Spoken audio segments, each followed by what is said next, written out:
Welcome to Dreamy Old Stories. Here we tell slow and gentle tales from history. Stories that calm your mind and help you fall asleep. If you enjoy the journey, don't forget to like, comment, share, and subscribe.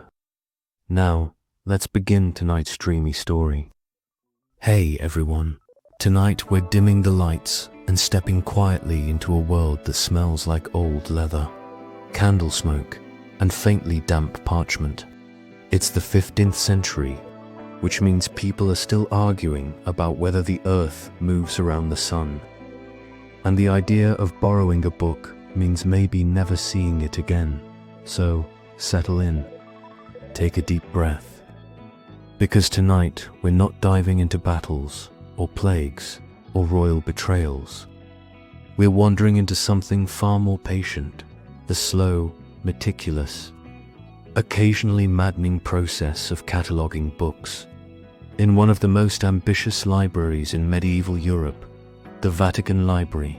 And yes, before you ask, it's about as thrilling as it sounds, but also strangely satisfying. Let's set the mood. It's somewhere around 1475. The Renaissance is happening, mostly in Italy, where everyone is either painting angels or writing letters about how much better the Greeks did it. The printing press has been around for a couple of decades, though not everyone is convinced it's a good idea. Many monks still think printed books look too clean, like they've been faked by some soulless mechanical demon inside the Vatican walls. Pope Sixtus IV, a man who, like most popes of his era, enjoyed both theology and a solid dose of nepotism, decides that the papal collection of manuscripts is too valuable to leave in chaos. So he orders it to be properly organized.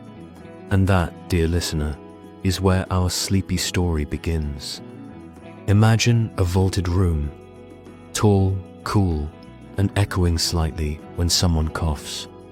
Rows of wooden desks line the space, each topped with open manuscripts, heavy ink pots, and quills sharpened to the lethally fine point of a scribe's anxiety. In one corner, a man in a brown robe, let's call him Bartolomeo, adjusts his candle and sighs.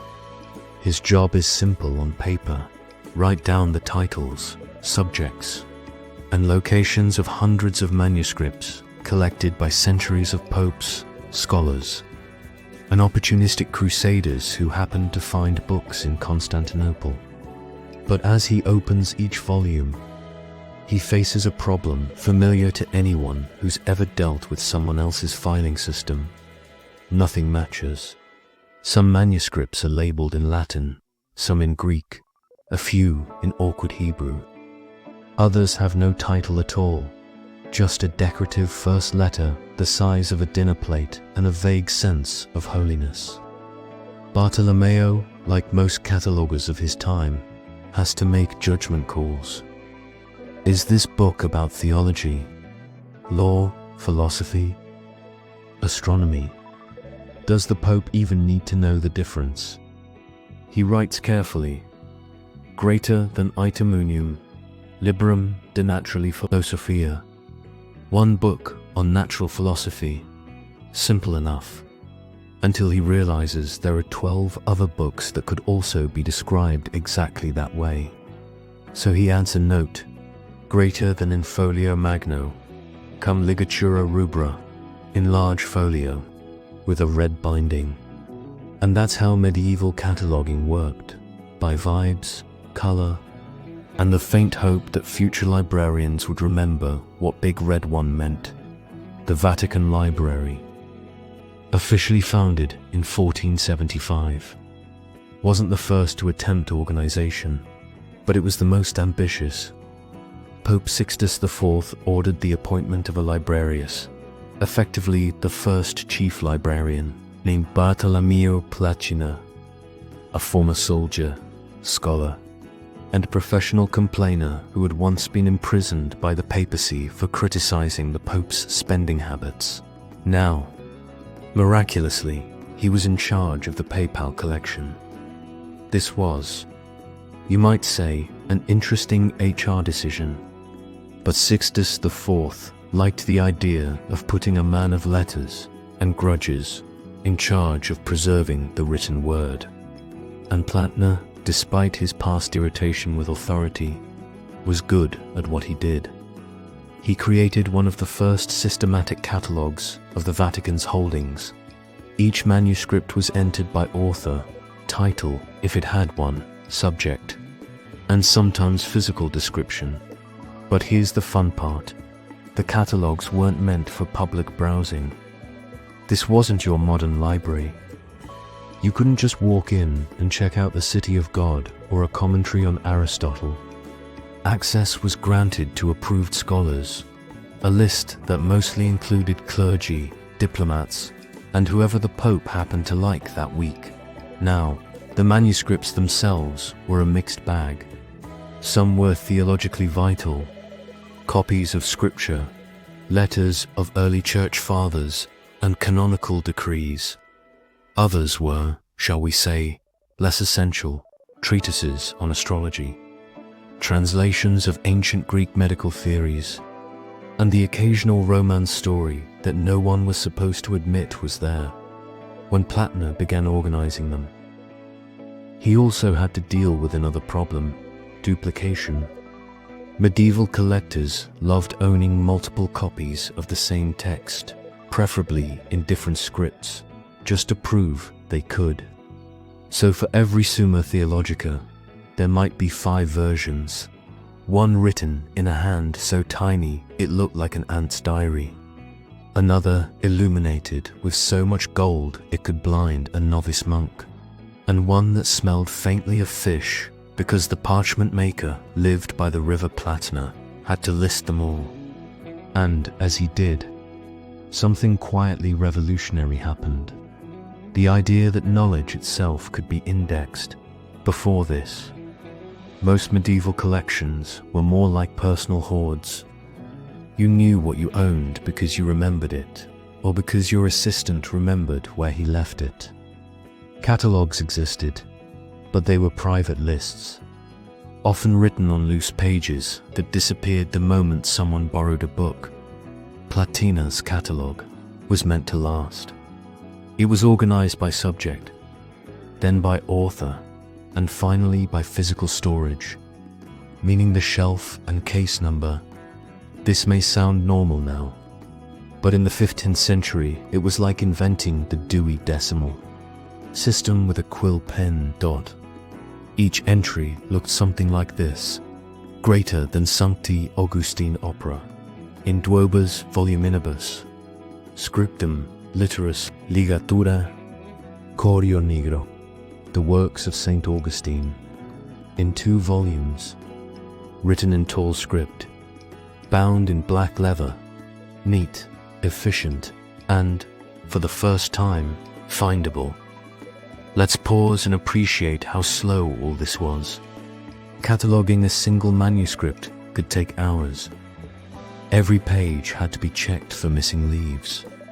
The handwriting had to be identified. In some cases, Plattner or his assistants even wrote small summaries on slips of parchment, tucked into the bindings. It was quiet work, the kind that made you either deeply spiritual or slightly insane, sometimes both. Meanwhile, outside these walls, the world was changing fast. The printing press, invented around 1440 by Johannes Gutenberg, was starting to reshape everything. Books that once took months to copy by hand could now be produced in days. The Vatican Library didn't quite know how to handle this. Were printed books even real books? Some curators treated them as second-class citizens, useful for scholars, sure, but not worthy of the sacred collection. The manuscript, with its imperfections and smudges, was seen as purer, closer to divine labor. After all, monks had spent centuries copying the word of God by hand. To them, the printing press felt like cheating. Still, The library began collecting printed works anyway, cautiously labeling them as libri impressi, printed books, and setting them apart from the handwritten volumes. It was the medieval version of making a digital iOS folder on your desktop. There's also a slightly amusing detail. The Vatican's early catalogues didn't include exact dates of acquisition. Nobody thought that would matter. Why would anyone care when the Church got another commentary on Aristotle? But historians today wish they had, because those catalogues now serve as some of the earliest records of how knowledge moved across Europe. You can trace which cities were producing which texts, which languages dominated scholarship, and even which books the papacy quietly avoided. Usually anything that sounded too much like science. Let's float, for a moment, into one of those days inside the cataloguing chamber. The air is thick with the smell of ink and wax. A scribe leans over a parchment, copying the words of Saint Jerome, pausing only to blow on the ink to keep it from pooling. Behind him, Platine is checking another manuscript, squinting at the margin where some earlier monk added a note about divine error. He sighs, crosses himself, and adds a marginal note of his own to be corrected. It's the 15th century equivalent of "this needs fact-checking," and so it went.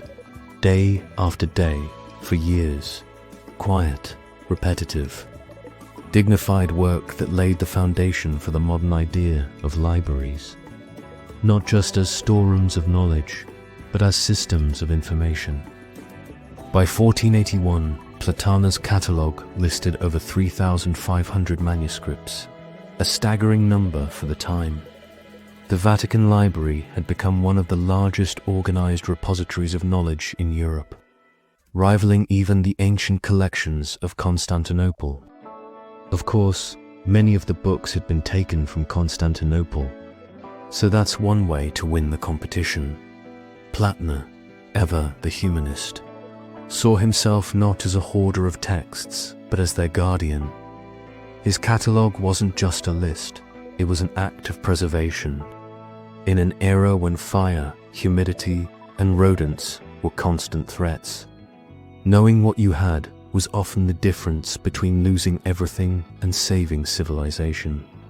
And yet, his work remained oddly invisible. The Vatican didn't publish his catalogue.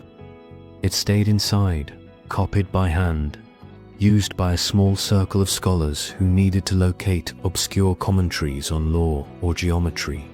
But it set a precedent.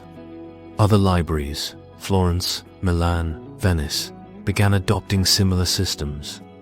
Cataloguing became a profession, and the idea of librarian shifted from humble bookkeeper to intellectual gatekeeper. Platner himself didn't live long after completing his work. He died in 1481, purportedly of fever, the Renaissance version of natural causes. His catalogue outlived him by centuries. If you ever visit the Vatican Library today, assuming you're one of the lucky scholars who gets access, you can still see traces of his handwriting. Thin, neat, deliberate Latin notes on parchment registers, each one a quiet reminder that before knowledge could be shared, it first had to be sorted, labeled, and shelved. And so, tonight's story isn't really about books. It's about the strange human need to organize the infinite, to make sense of chaos, one shelf, one label, one neat Latin line at a time. Let's settle back in. The candle's smaller now. The ink is thickening in its pot. Someone has opened a window, and the night air smells faintly of olive oil and wax. We're still in Rome. Somewhere around 1477, the city is noisy outside, full of carts and gossip. But here, inside the papal library, everything hums in its own slow rhythm. Picture this, rows of heavy desks. Each desk has an iron chain, and on that chain hangs a book, literally chained to prevent it from being borrowed. That's the first fun fact of medieval librarianship. They did not trust you. These were not lending libraries. If you wanted to read a book, you came to it. You stood there, flipping its pages under the dim light of a beeswax candle, with the chain rattling softly every time you turned a leaf. If you think your local librarian gives you side-eye for a page, imagine explaining to a 15th-century monk that you want to take the book home. Now, Bartolomeo Platner and his assistants didn't just list titles. They created what you might call metadata, though they would have stared blankly if you used the word. They recorded everything, not because they loved paperwork, but because parchment was precious and hard to replace. For each manuscript, the catalogue included author name if known. Anonymous showed up more often than you'd think. Work title, usually in Latin, sometimes Greek. Beginning words, called the incipit, because many books had no formal title. Material, vellum or paper, since that affected its value. Binding description, leather color, metal clasps, embroidery if it was fancy, provenance, when known, meaning where it came from or who donated it. That last bit could get interesting. Some entries noted that a manuscript came from Byzantio Alata, brought from Byzantium. Others were less noble, Domu Privata, cujas dern cardinalis, from the private home of a certain cardinal, which is polite Latin for possibly stolen. Platina wasn't just making a list. He was quietly reshaping how Europe thought about knowledge itself. Until then, books were personal things, extensions of whoever owned them. A monastery's collection was part of its soul. A scholar's manuscripts were his life's work. But Platner treated books as objects of a system. They could be classified, moved, and replaced. It was bureaucratic, yes, but it was also revolutionary. He understood something that would later define all modern information science, that knowledge only becomes powerful when you can find it again. Still, the daily work was anything but grand. Imagine the rhythm: dawn prayer, breakfast, bread, olives, maybe watered wine. Then hours hunched over parchment, eyes burning, recording details like Liber Musica Boici, Pegamena, Scriptus Literatus, the book on music by Boethius, on parchment, written in Gothic letters. By noon, the room smelled like warm wax and sweat.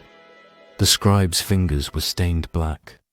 Every so often, someone sneezed, and half a page had to be redone. It was the 15th century version of a paperwork nightmare, and yet they kept going. Because cataloguing, in that time and place, wasn't just admin work, it was devotion. Every book was a vessel of divine truth. Listing them properly was almost an act of worship. Now, not everyone agreed with Platana's methods. Some conservative churchmen thought cataloguing was a distraction from real study. Why bother writing about where a book is when you could be reading it? Others worried that listing certain texts, pagan philosophy, for instance, might draw unwanted attention to ideas the church preferred to forget existed. But Sixtus IV, to his credit, stood by his librarian. He saw the catalogue as a symbol of papal order, the idea that the church didn't just own knowledge, it could control it. That's the irony of the Vatican Library. It was both a sanctuary for learning and a fortress for censorship. If you were a scholar studying Aristotle or Euclid, the Vatican's manuscripts were treasures. If you were a scholar questioning Aristotle or Euclid, those same manuscripts could quietly vanish into a locked cabinet. And the cabinets? Oh, they were works of art. The earliest ones were built of dark walnut, carved with tiny symbols and Latin inscriptions. Shelves were tilted slightly forward so books could rest open without breaking their spines. Each row had a small painted sign showing its subject: Theologia, Ligeus, Philosophia, Poesius. The catalogues matched these divisions. So if you were looking for, say, Cicero's Diophysis, you could check the register and find Philosoph Cicero Diophysis. In tabula quarta, in Meteor Philosophy, Cicero on Duties. On the fourth shelf, in the middle, simple, functional, a little bit holy. It's easy to romanticize this. The candlelight, the script, the hush. But the truth is, cataloging was repetitive, uncomfortable, and often thankless. Platner's assistants worked until their eyesight failed. They wrote standing up to avoid dripping candle wax on pages. And every mistake, every smudge, every miscopied author's name had to be scraped off the parchment with a knife. No CTRL plus Z in the 15th century. What's fascinating, though, is how human those catalogues feel even now. If you look at surviving fragments from the late 1400s, you'll find little quirks, crossed out lines, doodled initials, occasional Latin grumbles like scriptum male, written badly, or frater dormivit. The brother fell asleep. They're quiet reminders that behind every perfectly catalogued collection was a tired man trying to stay awake. By the 1480s, the Vatican Library had become famous. Visitors wrote about it in glowing terms. A temple of wisdom, they called it, though most were never allowed past the first room in 1481. A Florentine scholar named Giovanni Tortelli described the library as having such order that every book can be found as easily as one finds a psalm in the breviary. That was high praise, considering that finding a psalm in the breviary often took half an hour. Still, the idea stuck. A library that functioned, not just spiritually, but practically, was something new. Of course, success brings imitation. Soon, other Italian libraries began copying Platner's system. Florence's Laurentian Library, sponsored by the Medici, started reclassifying its manuscripts by subject and shelf. Venice's Marciana Library followed suit. The Renaissance was catching the fever of organization. The idea that knowledge could be mapped, categorized, ordered, and indexed fit neatly into the era's obsession with geometry and symmetry. If God made the universe in a rational order, why shouldn't humans do the same with their books? It was the birth of what we'd now call information management, though again, everyone involved still thought of it as pious drudgery. Let's drift back to Platner one more time. He's older now, tired. His hands shake slightly when he writes. His assistants handle most of the copying. He walks slowly between the shelves, touching the bindings like a priest blessing relics. Each title he passes, Augustine, Jerome, Boethius, Aristotle, feels like an old friend he's learned to organize. He knows the catalogue is nearly complete. He also knows no one outside the Vatican walls will ever see it. But that doesn't matter, because to him, the work itself is the point. The quiet order, the feeling that even if the world outside is chaotic, at least here, among parchment and ink, things can make sense. When Platner dies, the library mourns quietly. The next librarian, a man named Paolo Pompilio, continues his system, expanding the collection and updating the catalogue. But the tone changes. The Renaissance grows busier, louder, more commercial. Printed books flood Italy, and soon the papal catalogers can't keep up. By the early 1500s, the Vatican Library holds thousands of manuscripts and printed volumes. The catalogues grow fatter, more confusing, layered with marginal notes and corrections. And yet, through it all, Platner's original entries remain, still legible, still serene. If you were to hold one of those original catalogues now, thick parchment sheets bound in plain leather, you'd see the faint indentation of his quill strokes. The ink has browned, the Latin still neat and confident. It's not dramatic history.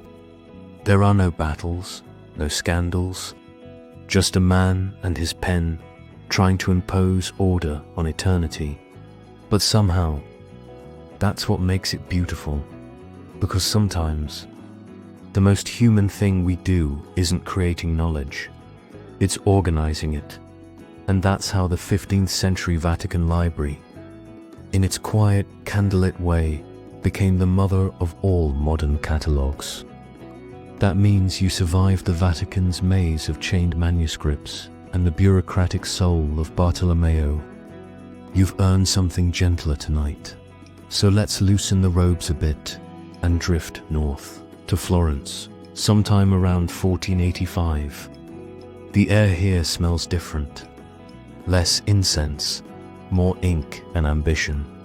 Because if Rome catalogued books out of duty, Florence did it out of ego.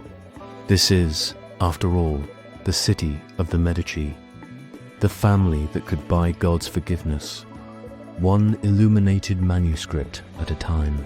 Picture it.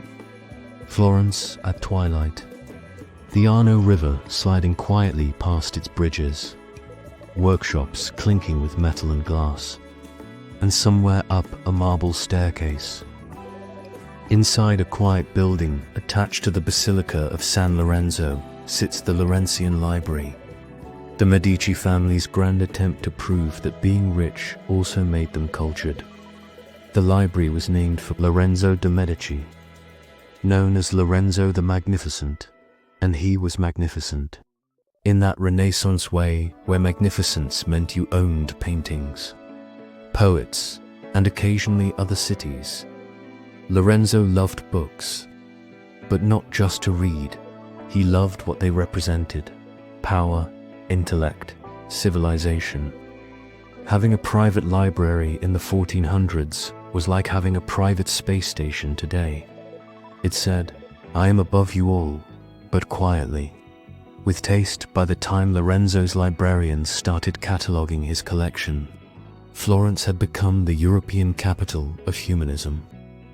Everyone who is anyone was busy rediscovering Greek texts, translating Aristotle, or writing long letters about how Latin used to be better, and all that paper needed somewhere to go. So, Lorenzo commissioned a cataloguing system. Unlike Platana's solemn Latin lists, the Florentines aimed for elegance. Their catalogues weren't just functional, they were beautiful. Titles were written in flowing humanist script, each entry framed by careful margins. Instead of just listing one book by Cicero, they included detailed provenance, who copied it, for whom, and when. Florentines loved gossip even in their bibliographies. A typical entry might read, Tully Cicerone's Epist. Scripta, per manum, Antoni di Marco, Anno Domini, Macoxvi, in Carta Bona Legucera Viridi, the letters of Cicero, written by the hand of Antonio di Marco in the year of our Lord 1468, on fine paper, bound in green, always green, because green meant Medici money. Now, Florence wasn't just cataloguing, it was curating. Lorenzo wanted his library to be not only accessible to scholars, but arranged in a way that showed off intellectual harmony.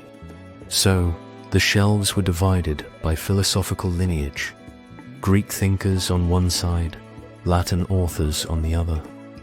Theology had its own alcove, but discreetly distant from the pagan material. You wouldn't want Aquinas rubbing elbows with Plato. There was a strange balance to it. Faith in one room, reason in another, and between them, a librarian trying to decide which shelf a book on the nature of the soul belonged on. Let's talk about those librarians for a second. They were a different breed from the Vatican's monkish scribes. Florentine librarians were scholars, often trained in rhetoric or philosophy, who took pride in their handwriting as much as their intellect. They saw cataloguing not as drudgery but as authorship, a chance to compose order. One of them, Nikolai, even invented his own handwriting style, the elegant humanist cursive that later inspired modern italics.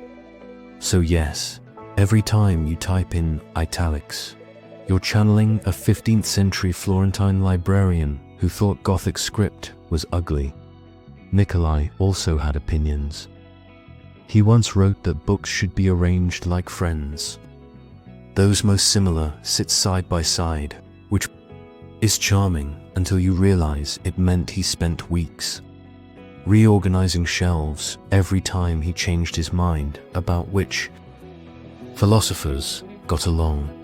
The Laurentian libraries' catalogues reflected this humanist spirit. They weren't strictly alphabetical, because Renaissance minds loved systems that were logical but only to them. Instead, they followed a blend of subject hierarchy and moral intuition. The top shelves were reserved for divine texts. Below them came philosophy, mathematics, and natural science. Poetry and history came next, still respectable, but a little earthier. And finally, on the lowest level, were the works of mere literature, stories, satires, love poems, but books physically descended from heaven to earth, shelf by shelf. It was the most Florentine thing imaginable, turning theology into interior design now. Florence also introduced something quietly brilliant. Book numbering. Instead of just saying Cicero, top shelf, left corner, the catalogers assigned numbers to each volume. They'd note it like this: Cicero, shelf 3, book number 7. It sounds simple, but it was a leap forward. It meant a librarian could tell a servant to fetch a specific book, and the servant could actually find it without knowing Latin. Florence was nothing if not practical about delegation. While Platner catalogued by reverence, the Florentines catalogued by aesthetics. They cared how the books looked together. Bindings were matched by color. Illuminations were grouped for visual balance. Even the script style could determine placement to them. A library wasn't just a collection, it was a portrait of civilization. Every shelf was a composition, a quiet display of intellect arranged like art. And of course, because this was Florence, politics seeped into every corner. Owning the right books was a statement of allegiance. Supporters of the Medici displayed Greek philosophers and church fathers side by side, symbolizing harmony between faith and reason. Their rivals, like the Dominican reformers, preferred austere theological texts, as if the soul could be saved by shelving alone. When Savonarola's bonfires came to Florence in the 1490s, many libraries were purged, poetry and worldly books burned to ash in the piazza. But Lorenzo's catalogues survived, hidden away by careful hands who understood that burning words didn't destroy them, just drove them underground. Let's pause for a moment and imagine that library at night. No tourists, no whispers of politics, just a still room lined with green-bound volumes. The candlelight catches the gold edges of the pages. Dust motes float like tiny prayers. Somewhere, a librarian sits at a desk, writing an entry in a careful humanist hand. Liber Novas, De Vita, Platonius. A new book on the life of Plato. The quill squeaks slightly as it drags through ink. He pauses to sand the page dry. Outside, a bell tolls the hour. It's slow work, quiet work, the kind that makes time dissolve. Now, While the Vatican's catalogues were kept under lock and key, the Laurentian library was semi-public. Scholars could request access, usually through letters of recommendation, and read under supervision. Florence was proud of being open-minded, as long as you were the right kind of mind. Visitors were expected to follow certain rules: no ink near the books, no food or drink, no arguing about Plato too loudly. Some things never change. In the 1490s, the Laurentian library became famous beyond Italy. Envoys from France and Spain came to see it, mostly pretending to admire the manuscripts while mentally planning what to steal. And steal they did. Florentine catalogues became a kind of insurance, detailed enough to prove ownership should a book turn up missing in some French duke's study. Think of it as the first international lost and found for stolen culture. By the early 1500s, the cataloguing methods of Florence spread through humanist Europe. Universities adopted similar systems, organizing by subject, numbering shelves, and noting provenance. The idea of a book as an object in a system, not just a holy relic, became standard. But the Florentines, being Florentines, couldn't resist embellishment. They began adding short summaries of each work, a few elegant lines describing the contents. It was the birth of what we now call annotations. A single entry might read, Plato, Phaedo, on the immortality of the soul, with arguments most subtle and dangerous if misunderstood. That's librarian code for don't try this without supervision.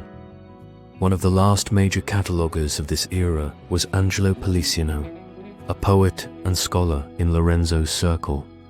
He treated cataloging as literature, rewriting entries for beauty and rhythm.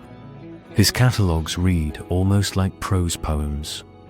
For instance, one of his notes about a lost Greek manuscript simply says, "It sleeps now, as knowledge sometimes must." That's not helpful for finding it, but it's gorgeous. And honestly, that sums up the Florentine approach perfectly. Cataloguing wasn't about control. It was about aesthetic order, a belief that if you could arrange knowledge beautifully, maybe the world itself would behave. But of course, the world didn't. By 1494, the Medici were expelled from Florence. Savonarola's Puritan government took over. Many of the library's manuscripts were seized, others hidden by loyal scholars. The catalogues, once tools of prestige, became maps of loss, each entry a ghost of a vanished book. But they endured, quietly, stubbornly, in copies and fragments that scholars still study today. So what did Florence teach Europe about cataloguing? That order could be elegant, that knowledge could be both sacred and stylish, that even in a world of chaos and politics, someone could still sit down, open a book, and calmly write in folio, quarto, ligatura, veridi, g. Rebus humanis, in quarto format, bound in green, concerning human things, and that small act of calmness, of writing, numbering, and labeling, was a quiet defiance against disorder. By the time the 16th century rolled in, the Medici were back, the printing press was unstoppable, and libraries across Europe were drowning in books. The next generation of catalogers would face a new problem. Too much knowledge, but for now, let's leave Florence where it belongs. Under a warm Tuscan dusk, its shelves perfectly arranged, its catalogues written in careful humanist script, dreaming of order in a world that never stays still. Let's drift back in. The air still smells faintly of lamp oil and vellum, and the light hasn't changed much. In the Vatican's quiet corridors, a few clerics shuffle about, clutching lists of lists of lists. Because the one thing a 15th-century librarian feared more than the devil himself was a book going missing, not stolen, just shelved. Imagine spending 3 weeks illuminating a codex of Augustine's Confessions in gold leaf and lapis blue, only for Brother Pietro to put it in the philosophy section instead of theology. That kind of chaos could unravel the moral order of the known world, and so the catalogers wrote, erased, rewrote, and then wrote again. Parchment was precious, so every update meant scraping off old ink with a knife and reusing the same page. Many surviving catalogues show faint ghosts of earlier entries underneath the afterimage of books lost or replaced. It's oddly poetic. Each erased title, a tiny obituary of knowledge displaced. The birth of an index around 1475. As the Vatican's holdings grew, someone, perhaps Platina himself, realized that the existing system simply couldn't keep up. So they started something radical, a numerical index. Every volume was assigned a shelf number, often marked directly on the spine or first page. These numbers corresponded to Platina's catalogues, painstakingly handwritten reference books listing title, author, topic, and shelf. It sounds simple, right? But this was centuries before the Dewey Decimal System, and the concept of standardization was barely a rumor. The Vatican Library S version was essentially a medieval Excel sheet. If Excel required ink, Latin, and a monk with perfect penmanship, the human problem now... Here's the thing, libraries in the 1400s didn't really trust people. Not entirely. Most of the books were chained to the desks, literally, heavy iron chains attached to the covers. Long enough for reading, but not far enough for running. There's something darkly funny about it. Knowledge was meant to enlighten souls, yet every volume sat in captivity.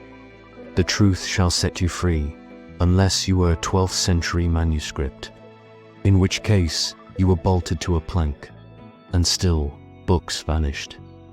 A visiting scholar might quietly snip a page. A bishop might borrow a codex indefinitely, usually the ecclesiastical version of theft. When Platina died in 1481, he left behind a library already struggling to track its own ghosts. The script of Obsession Plotner's handwriting is still famous among paleo. Small, tight, deliberate, like someone who refused to waste ink or emotion. Every letter of his catalogues shows discipline bordering on anxiety. He was, in modern terms, the kind of person who would alphabetize their candle stubs. But this obsession had a quiet beauty. Each entry wasn't just a record. It was a confession of faith that order could tame chaos. To catalogue was, in its own way, a prayer. Because remember, this was still the 15th century. Most people couldn't read. Books weren't just information. They were presents. Each manuscript was a relic, a physical embodiment of wisdom, and organizing them was like tending to saints. The room itself lets float into the main reading room of the early Vatican Library. It's long and narrow, lined with double rows of wooden benches. The windows are high and arched, so the light slants down like thin ribbons of gold dust. On every desk, there are manuscripts open under protective cloths. You can almost hear the soft flutter of pages turned carefully by gloved fingers. The desks are arranged in perfect symmetry, each linked to a chain that loops through an iron bar running the length of the bench. Scholars sit silently, each hunched over their little island of parchment. The only sound is the faint scrape of a quill dot. At the far end, Platina's successor, Bartolomeo, Platina the Younger, or perhaps one of his assistants, sits with the catalogues. He's checking a ledger, marking off loans, adjusting entries, murmuring to himself about a certain Augustine gone astray. Somewhere in the corner, a visiting monk sneezes. Everyone glares at him. The echo lingers like a sin dot printing arrives. Chaos ensues. Then comes the earthquake, the printing press by 1475. Printed books, incunabula, are trickling into Rome. They're cheaper, faster, and, most horrifyingly of all, for a librarian who'd spent his life cataloguing unique manuscripts, this was cognitive dissonance in ink form. Imagine having two identical copies of Aristotle's Politics. Which one goes on the shelf? Do they share a number? Does one get an asterisk? Medieval cataloguing wasn't built for abundance, it was built for scarcity. The very idea of multiple editions was as unnatural as cloning sheep. Still, the Vatican tried. They created addenda to their catalogues, noting which books were impressa printed and which were manuscripta written by hand. Some scholars refused to touch printed books at all, calling them soulless. Others embraced them as divine efficiency. Plattner, had he lived a decade longer, might have had a breakdown. The quiet paradox of knowledge the Vatican Library grew steadily through the late 1400s, thanks to PayPal acquisitions and donations from cardinals who preferred their souls uncondemned. Many of those collections came from private libraries, sometimes gifted under pressure. By 1495, the library was among the largest in Europe, though it still would have fit comfortably inside a modern Starbucks. But the significance wasn't in size. It was in intention. It represented, for the first time, an institutional belief that knowledge was worth preserving systematically. There's something deeply human about that. The desire to label, order, and preserve things we don't fully understand. To write a list of everything, as if listing it makes it safe from time. And in those late hours, under candlelight, the cataloguers must have known that what they were building wasn't just a record. It was a fragile kind of immortality. Every entry a small stand against oblivion. The end of Plattner's era by the turn of the century. The Vatican Library's methods would be adapted and expanded by others, Florence, Venice, and Paris, all borrowing the basic logic of shelf numbering and subject classification. Platana's original ledgers continued to be copied, even as new ones replaced them. Most of his catalogues still survive today. The ink has faded, but the Latin titles remain legible if you squint. It's oddly moving to think that his handwriting, so careful, so stubbornly precise, still exists, quietly asserting its order 500 years later. And yet, if you could ask Platina what he thought of posterity, he'd probably shrug. To him, the catalogue was never about the future. It was about control. In a world where books burned, kings fell, and heretics argued over commas, keeping a library in order was the closest thing to peace. Let's drift a little further next time. We'll wander out of Rome and into the other great collections of the 15th century. Florence, Padua, and Oxford, where scholars fought not with swords, but with shelving systems, because nothing says Renaissance humanism quite like arguing over whether Cicero belongs before or after Aristotle. You've outlasted more monks than most manuscripts ever did. Tonight, let's keep drifting, softly, slowly, away from Rome and toward the wider Renaissance world, where everyone suddenly decided that hoarding books made you a better person. It's the late 15th century now. Italy is humming with the energy of rediscovered Aristotle, rediscovered Cicero, and rediscovered diseases spread by imported parchment. Florence is rich, loud, and smug about it. Padua has turned studying into a full contact sport, and across the sea. England is trying to join the conversation, but keeps tripping over Latin grammar. Somewhere in between all that, librarians are quietly losing their minds, because the more humanism spread, the more books appeared, and the more impossible it became to keep track of them. The Renaissance didn't just birth art and philosophy, it birthed paperwork. Endless, exquisite paperwork. Florence, where books became furniture. Start in Florence, the city of bankers, poets, and men who'd sell you a manuscript, then repossess it if you mispronounced Dante. The Medici family, of course, collected books the way other people collected enemies. Cosimo de' Medici, the family patriarch, had the kind of taste that comes from equal parts money and insecurity. In the 1430s, he decided that Florence needed a proper library, a visible symbol of divine intellect. He funded the San Marco Library, designed by one of those early Renaissance architects who believed that even a library should look slightly like a chapel.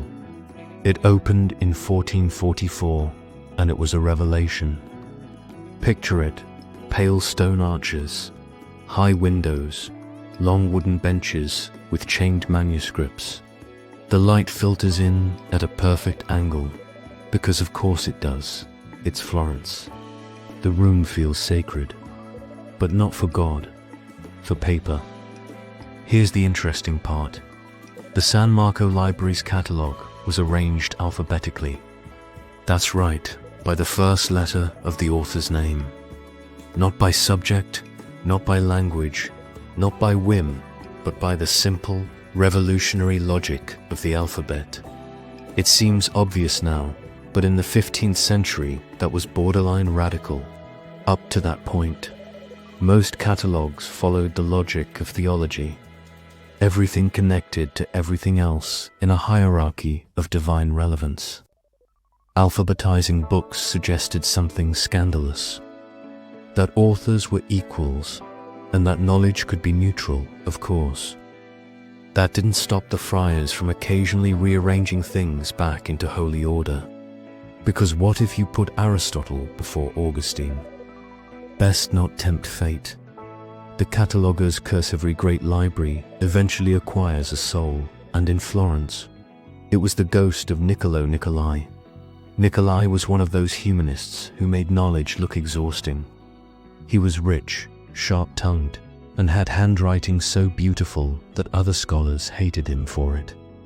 He also hoarded manuscripts obsessively: Greek, Latin, philosophical, medical, erotic, you name it. His house was basically a museum with plumbing. When he died in 1437, he left around 800 manuscripts to the city. A fortune in vellum. But here's the catch. He didn't label anything. The man who'd spent decades obsessing over texts left them stacked in chaos. Some incomplete, some duplicated, some misattributed. His executor, Poggio Brocellin, famously described the scene as a labyrinth of learning. The Florentines spent years trying to sort it. They made inventories, divided volumes by topic, even hired scholars to identify anonymous authors. Half the catalogues contradicted the other half.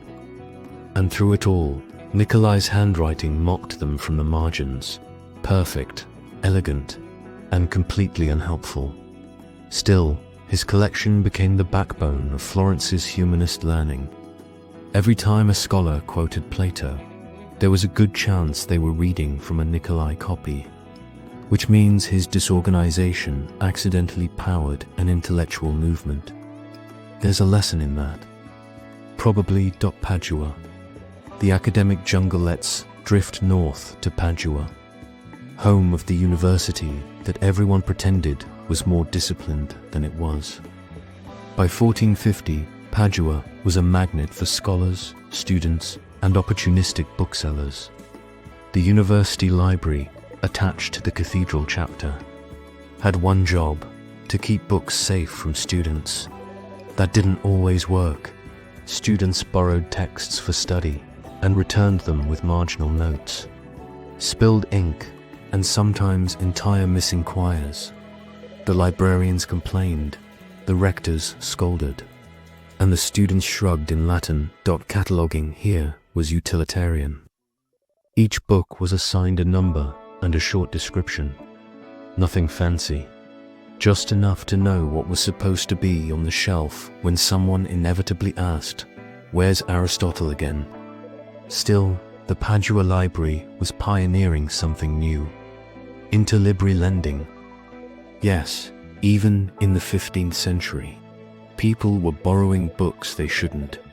Copies of rare texts circulated between Padua, Bologna, and Venice, often taking years to return, if ever. And when printing arrived, the chaos multiplied. A handwritten copy of De Anima might sit next to a printed edition from Venice, and no one knew which was more authentic. Some professors claimed the printed ones were corrupt. Others called them miracles of God. A few smart ones hoarded both. The catalogers tried to keep up, adding impressa or nova editio beside entries, but really, it was a losing battle.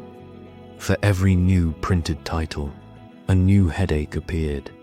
One 1478 inventory from Padua literally includes the note, "A book of Aristotle." Perhaps genuine.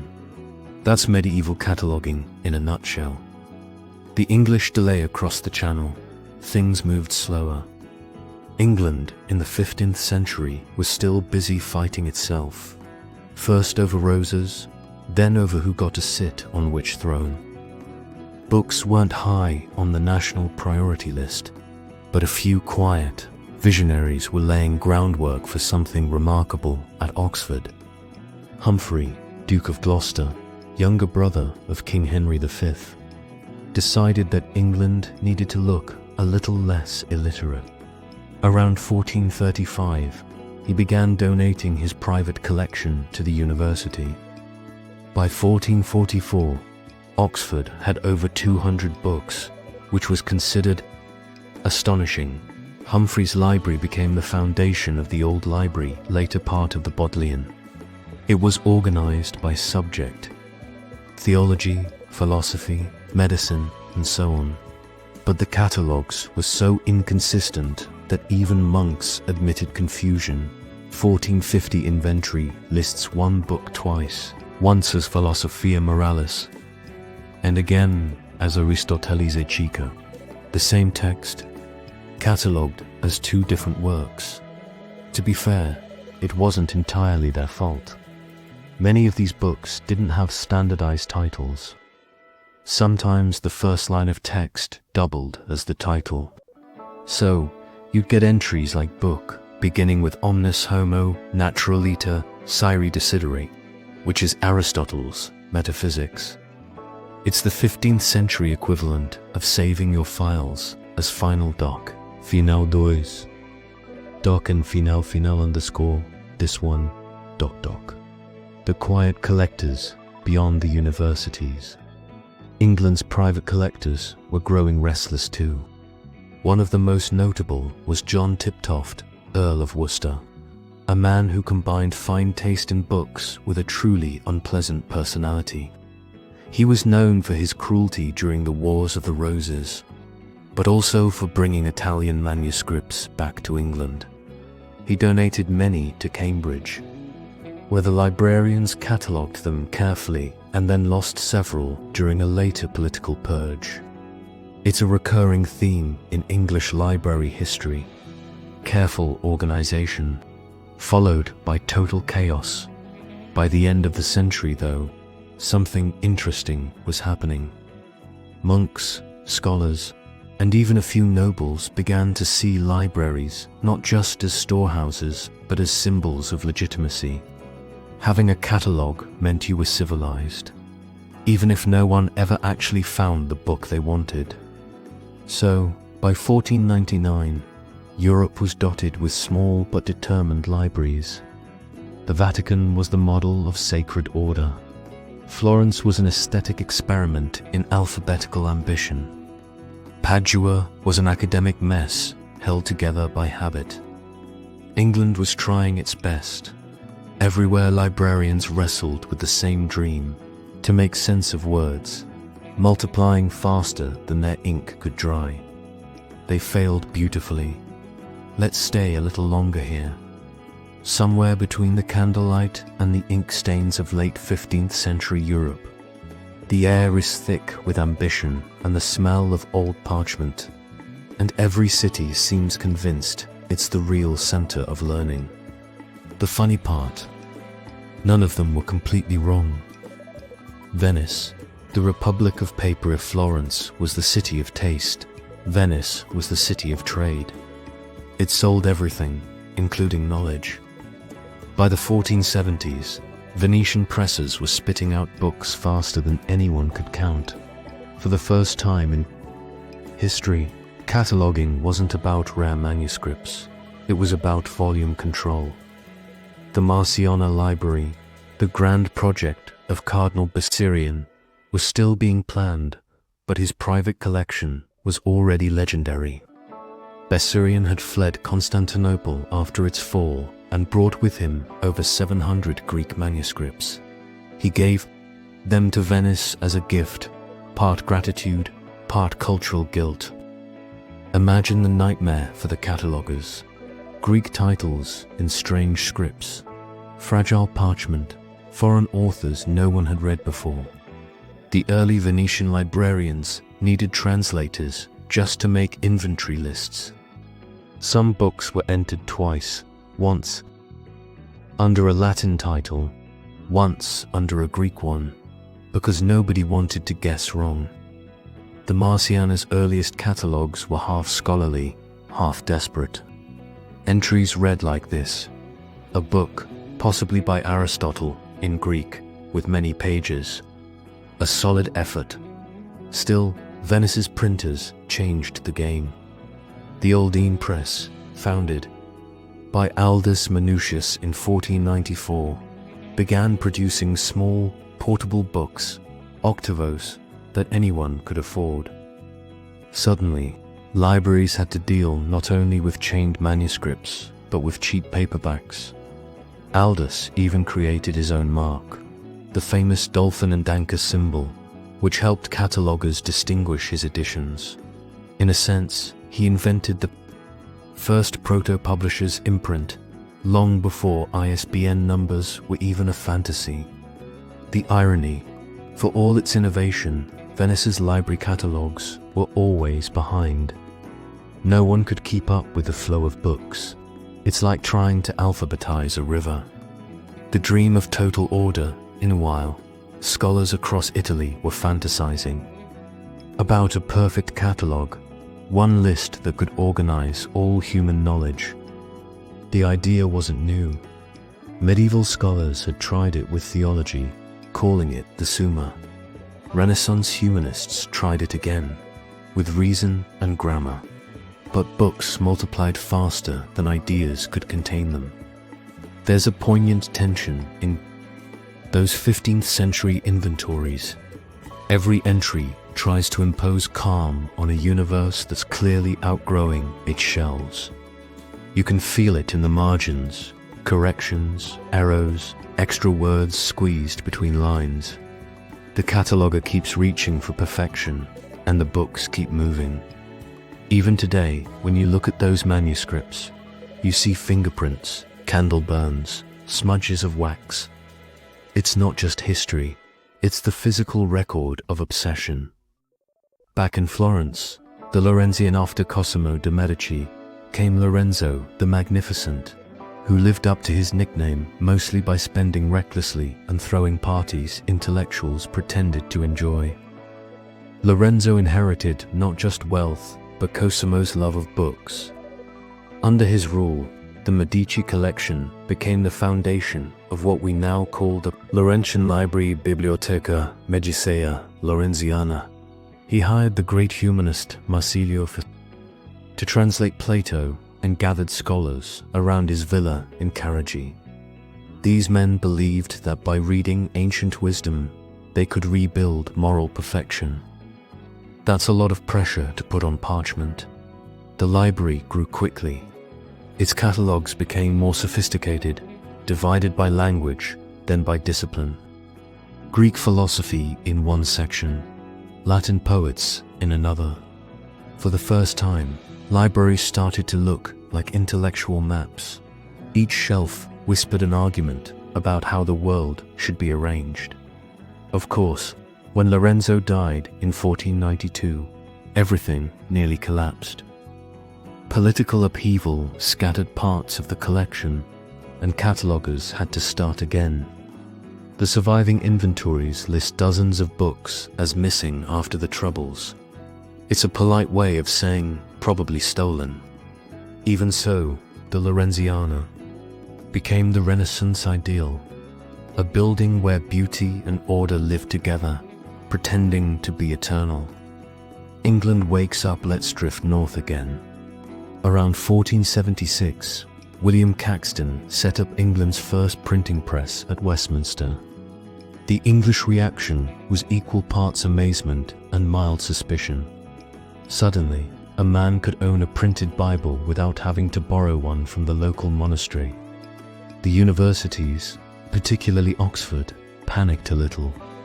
What would happen to the sacred art of copying, to the dignity of script, to the jobs of all those monks who'd spent decades mastering their quills? By 1488, Oxford had produced its first printed catalogue. It wasn't elegant, but it existed, a flat list of titles with shelf references. The handwriting was gone, replaced by uniform type. For the first time, a catalogue could be reproduced, not recopied. That changed everything now. Catalogues could travel. Scholars in Cambridge or London could know what was in Oxford's collection without visiting. It was the earliest whisper of something modern, shared knowledge. Still, the English loved their chaos. When Henry VIII came along a few decades later and dissolved the monasteries, most of those early catalogues were burned or used as scrap paper. Some literally ended up as book covers. Centuries of careful order turned into binding material for other people's books. If you ever visit an English archive, you might still find a fragment of an old library list pasted inside a 16th-century grammar. That's how history survives here. By accident, the emotional side of cataloguing, we usually think of cataloguing as mechanical. But for the 15th-century librarian, it was intimate. Every title had been copied by hand, handled by real people, sometimes prayed over. To list it was to remember it. One anonymous cataloguer in Florence ended a list with a quiet note. Here end the books that remain, though many are gone to God. It's hard not to feel that. These were men who lived surrounded by fragile evidence of thought. Every wormhole, every smudge was a reminder that knowledge decays, just like flesh. Their order was never permanent. It was devotional. They weren't archiving just for scholars. They were archiving against time.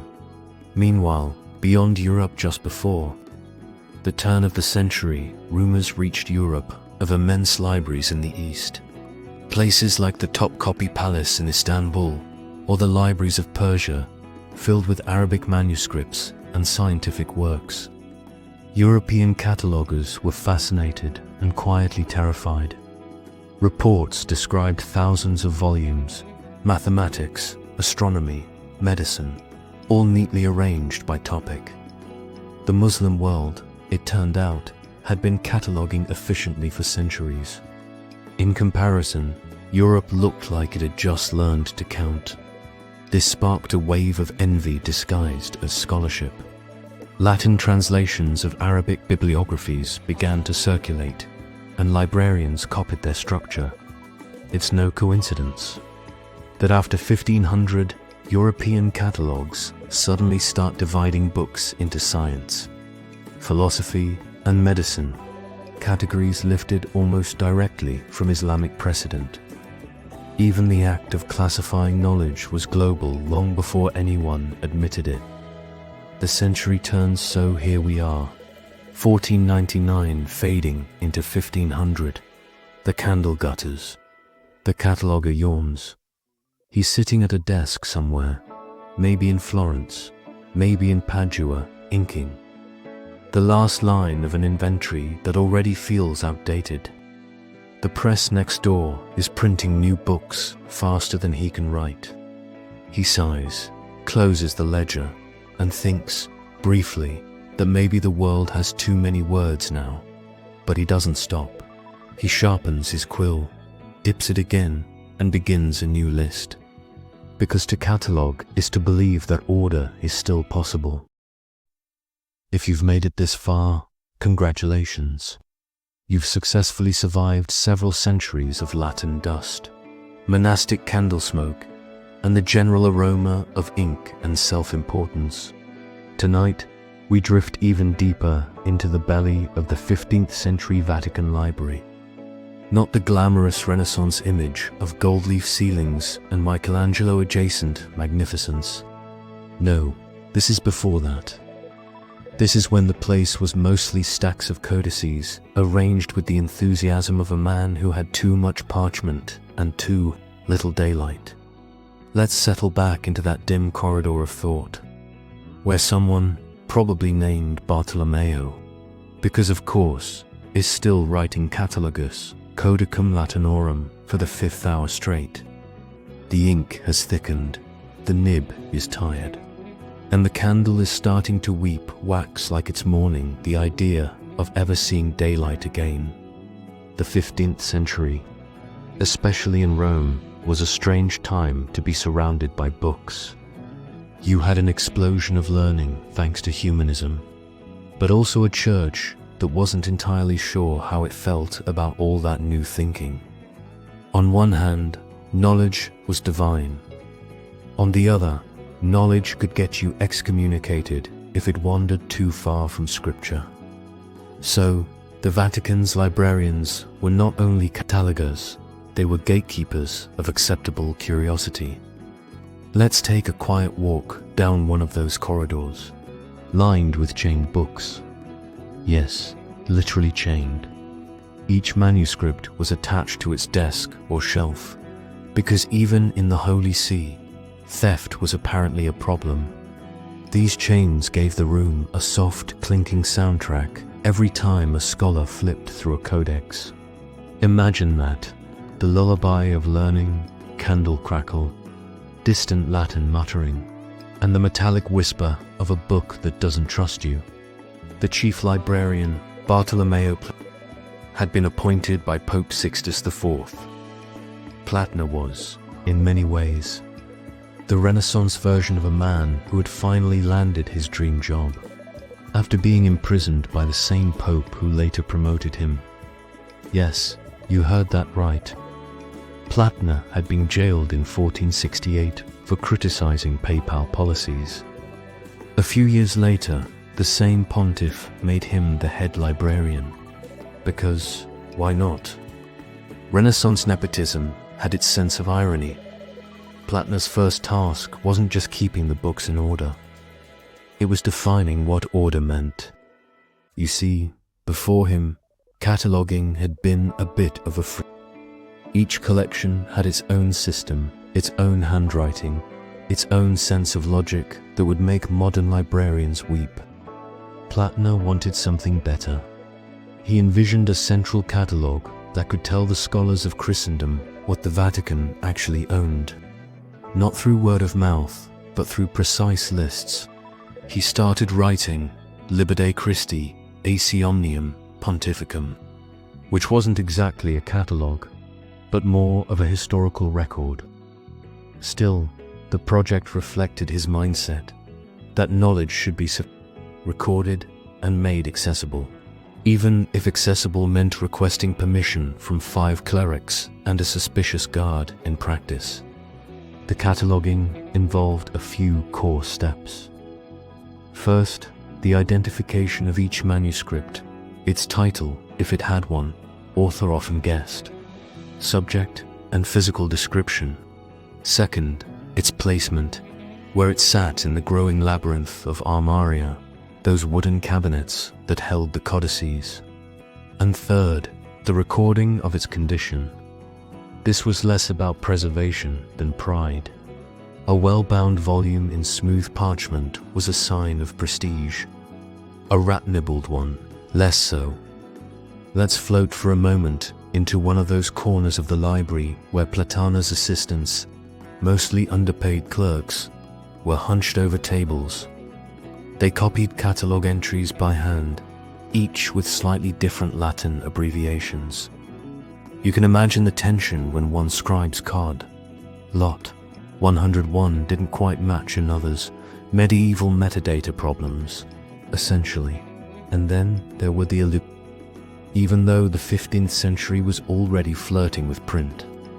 Manuscripts were still seen as art. The catalogues themselves could be beautiful. Decorated initials, gold accents, careful margins. Because in the Vatican, even lists had to look holy by the late 1470s. The Vatican Library's holdings were rumored to have exceeded 3,000 volumes. For us, that's a modest home bookshelf. For them, it was the galaxy of human knowledge. Each book was a hand-crafted, irreplaceable work, made of calfskin, ink, sweat, and faith. To misplace one was almost a sin. To catalogue one properly was a moral duty.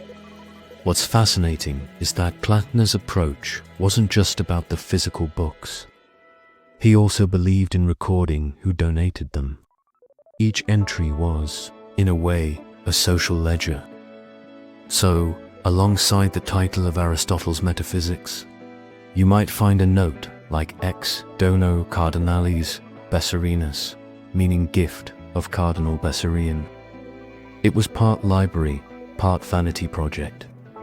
The Vatican wasn't just archiving knowledge, it was archiving gratitude. Now, imagine the quiet satisfaction of Platana, walking those aisles at dusk. He must have felt both exhausted and proud. His cataloguing wasn't glamorous. Nobody would ever cheer for the man who wrote down shelf numbers. Yet, his work would define how knowledge was organized in Europe for centuries. There's a lovely irony here. Platana's name, which means silver in Italian, was attached to something far less flashy: order, structure, lists. But in a way, his work glittered in its own right. Without men like him, the Renaissance would have had no reference points. Scholars would be forever asking, do we have that Aristotle thing or not? Meanwhile, in other corners of Europe, similar cataloguing efforts were taking place, but none as ambitious as Rome's. The Vatican was setting a standard, though unintentionally. Its catalogues inspired others to start their own. Monasteries began updating dusty lists.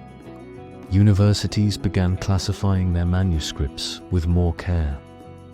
The idea that books needed systematic documentation started to spread like a quiet virus of orderliness.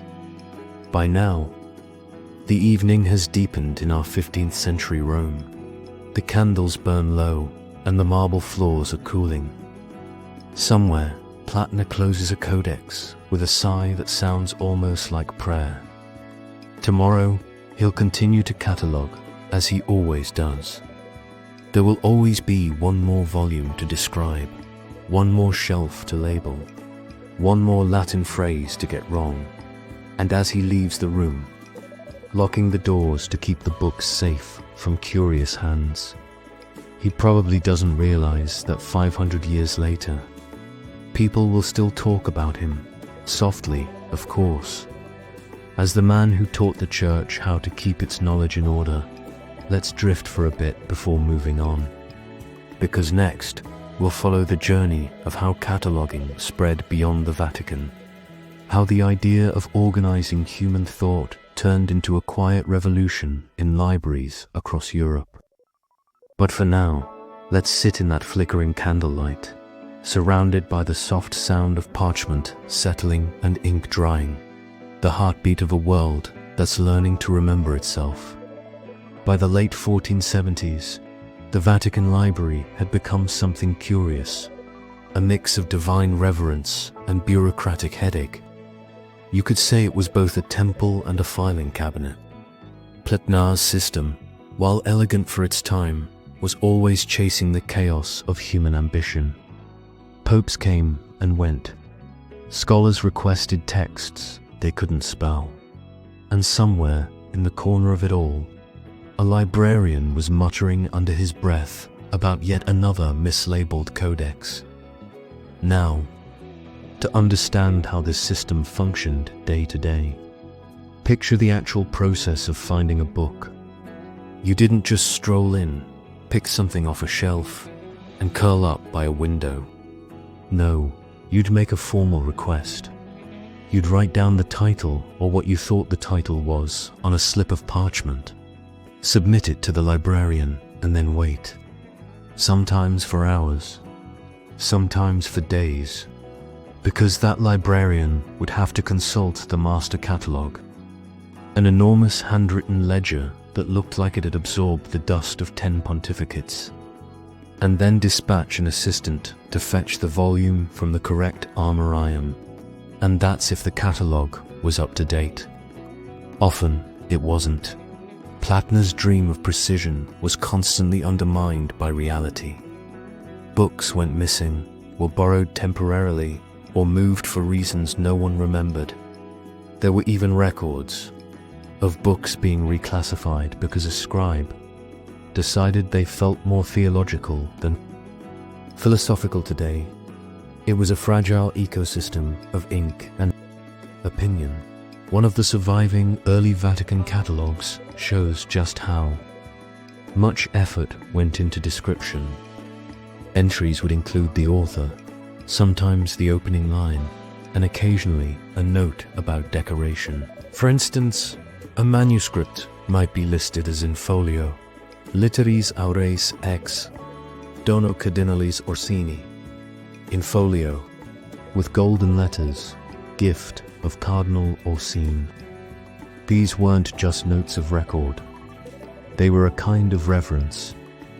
The cataloguer was describing the soul of the book as if it were a relic, and, in a way, it was. Books at that time weren't just containers of text. They were devotional objects. Even Aristotle, copied and rebound for the 50th time, carried the aura of something sacred. The monks who handled these manuscripts often crossed themselves before opening one. It wasn't superstition. It was habit. If you had wandered into the Vatican Library around 1480, you'd have seen a curious contrast. In one room, scholars debating Aristotle and Augustine. In another, clerics counting bindings and muttering shelf numbers.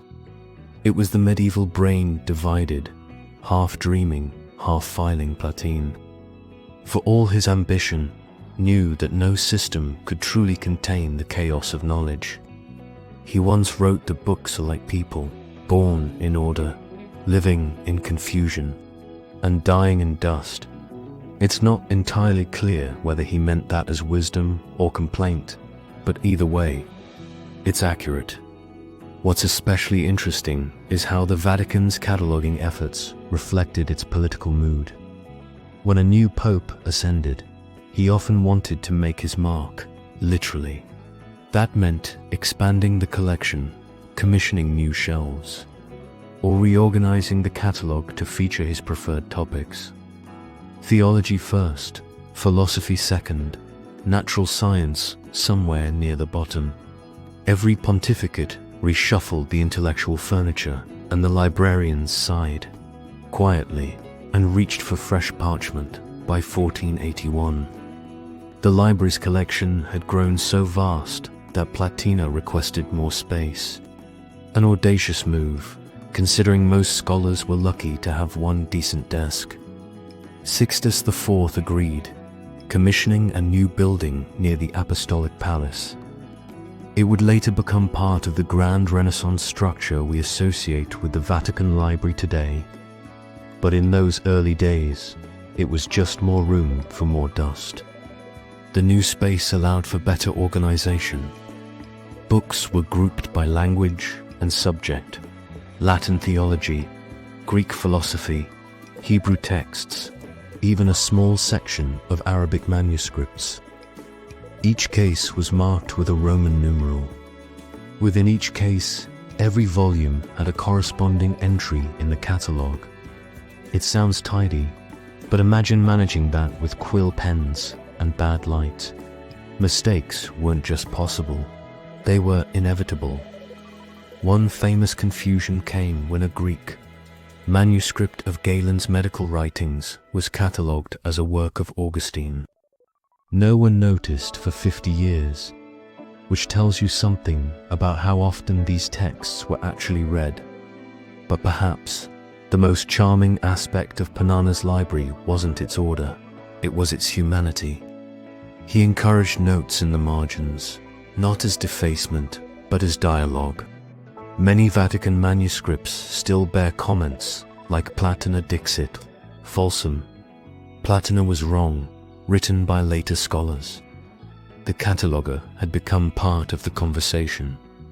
It's strange, but there's something soothing about imagining these men, bent over their work, aware that they were preserving more than just parchment. They were preserving continuity, the fragile thread that kept ancient thought alive through dark times. Their job wasn't glamorous, but it was vital. Without them, half of classical antiquity would have vanished into mold and oblivion. Every catalogue entry was an act of quiet resistance against forgetting. When Platine died in 1481, he left behind not just the beginnings of a library, but a philosophy of organization that Europe would copy again and again. His successors refined the system, expanding it, translating it, printing it. By the early 1500s, the Vatican Library had become a beacon of structured knowledge, the first place scholars wrote to when searching for rare texts. The irony, of course, is that most people never saw it. It wasn't a public library. It was a fortress of thought, guarded by bureaucracy and tradition. Access was limited to approved scholars, mostly clerics. So while the Renaissance world celebrated the rebirth of learning, the books themselves stayed mostly in the same place, waiting, bound and silent, for someone with the right signature. And maybe that's the most perfect image of all. Knowledge, chained and catalogued, preserved by men who would never live to see its true power unleashed. The presses were already rolling by the end of the 15th century. Books would soon become cheap, common, even vulgar. The Vatican's cataloguers, in their quiet devotion, were the last generation to treat every page like a relic. If you listen closely now, under the hum of centuries, you can almost hear them still. The rustle of parchment, the scratch of a quill, the soft exhale of a man who's just finished describing one more manuscript, closing it gently and whispering a small prayer that it will outlive him, and it did. Hey again, fellow night traveler. If you're still here, the lights are dim. The candle smoke has settled in your imagination, and the faint must of old books is almost tangible. Let's drift further into Europe, leaving the Vatican's solemn corridors behind. Tonight, we're going to explore how the obsessive art of cataloguing, first perfected in Rome, slowly radiated outward. Florence, Paris, Oxford. Each city had its own temperament, its own peculiar rituals, its own quiet wars over where Aristotle belonged.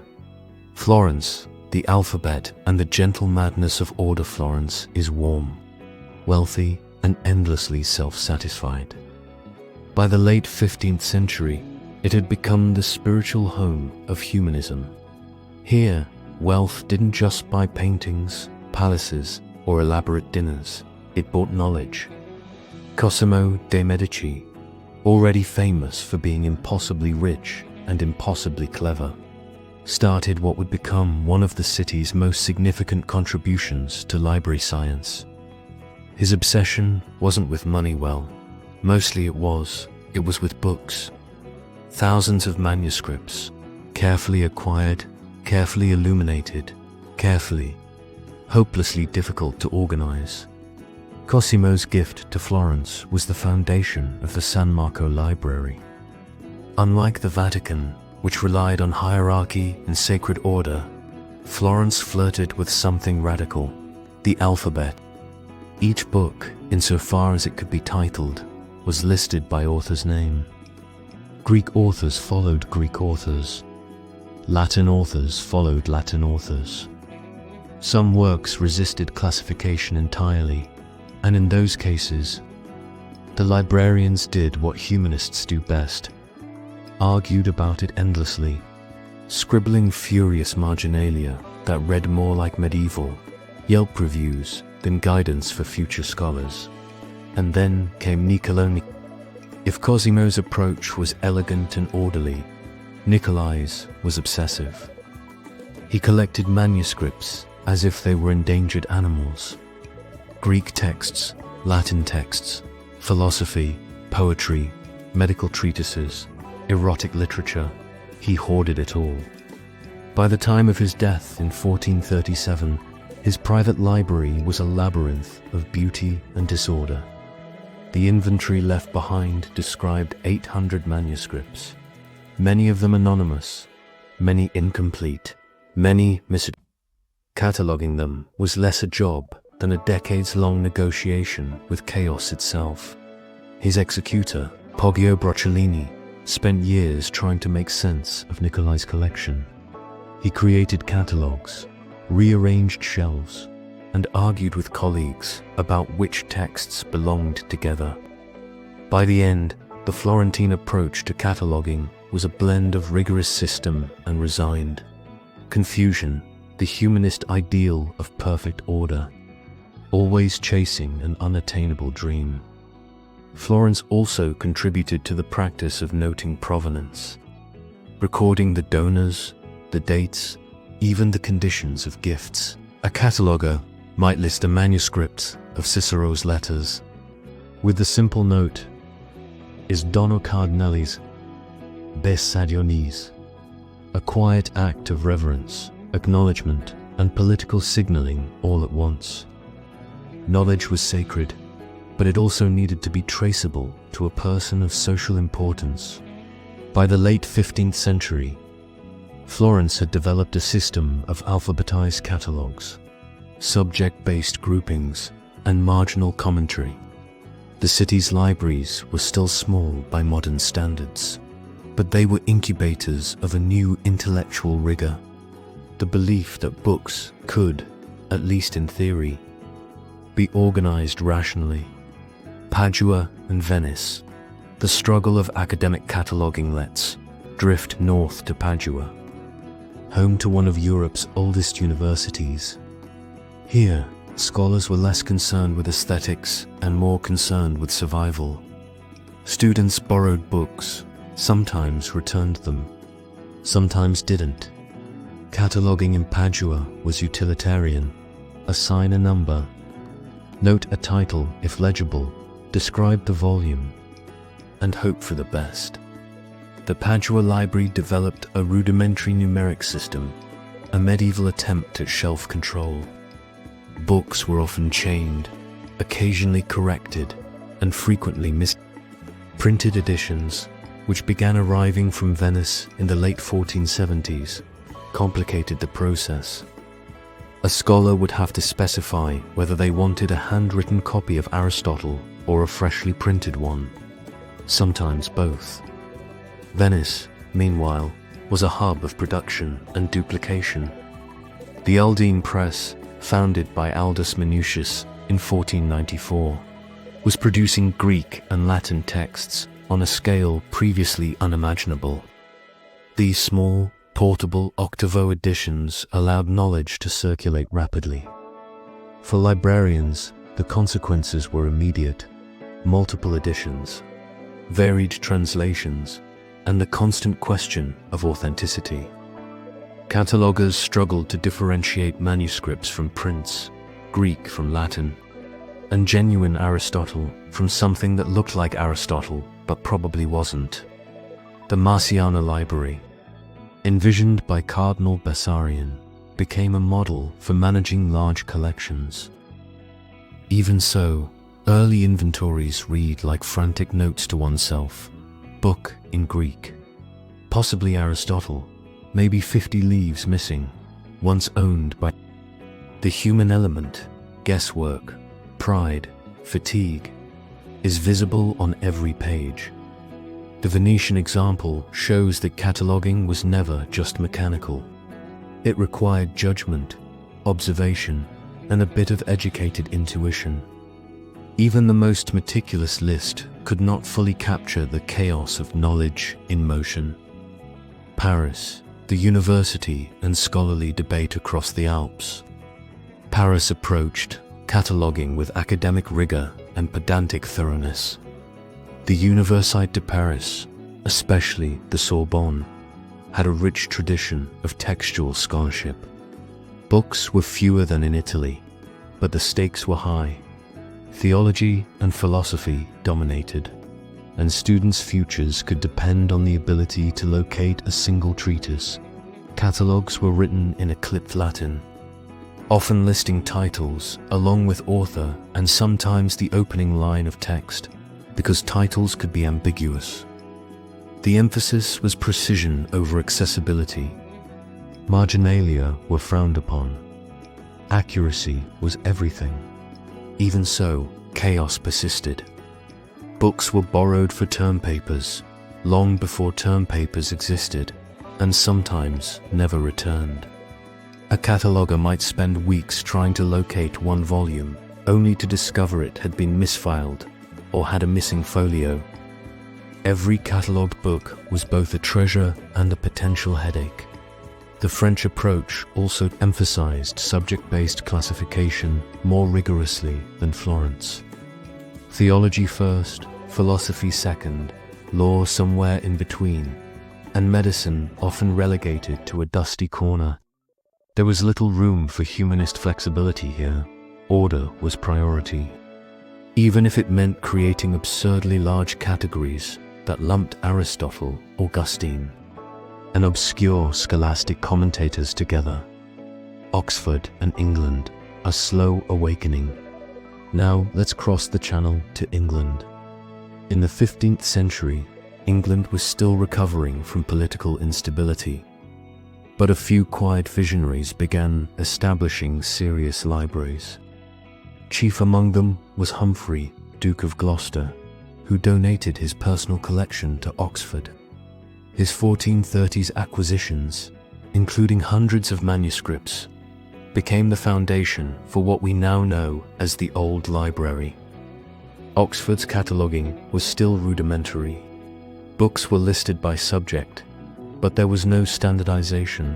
One manuscript of Aristotle might be called Philosophia Moralis in one entry, and Aristotelis Ethica in another.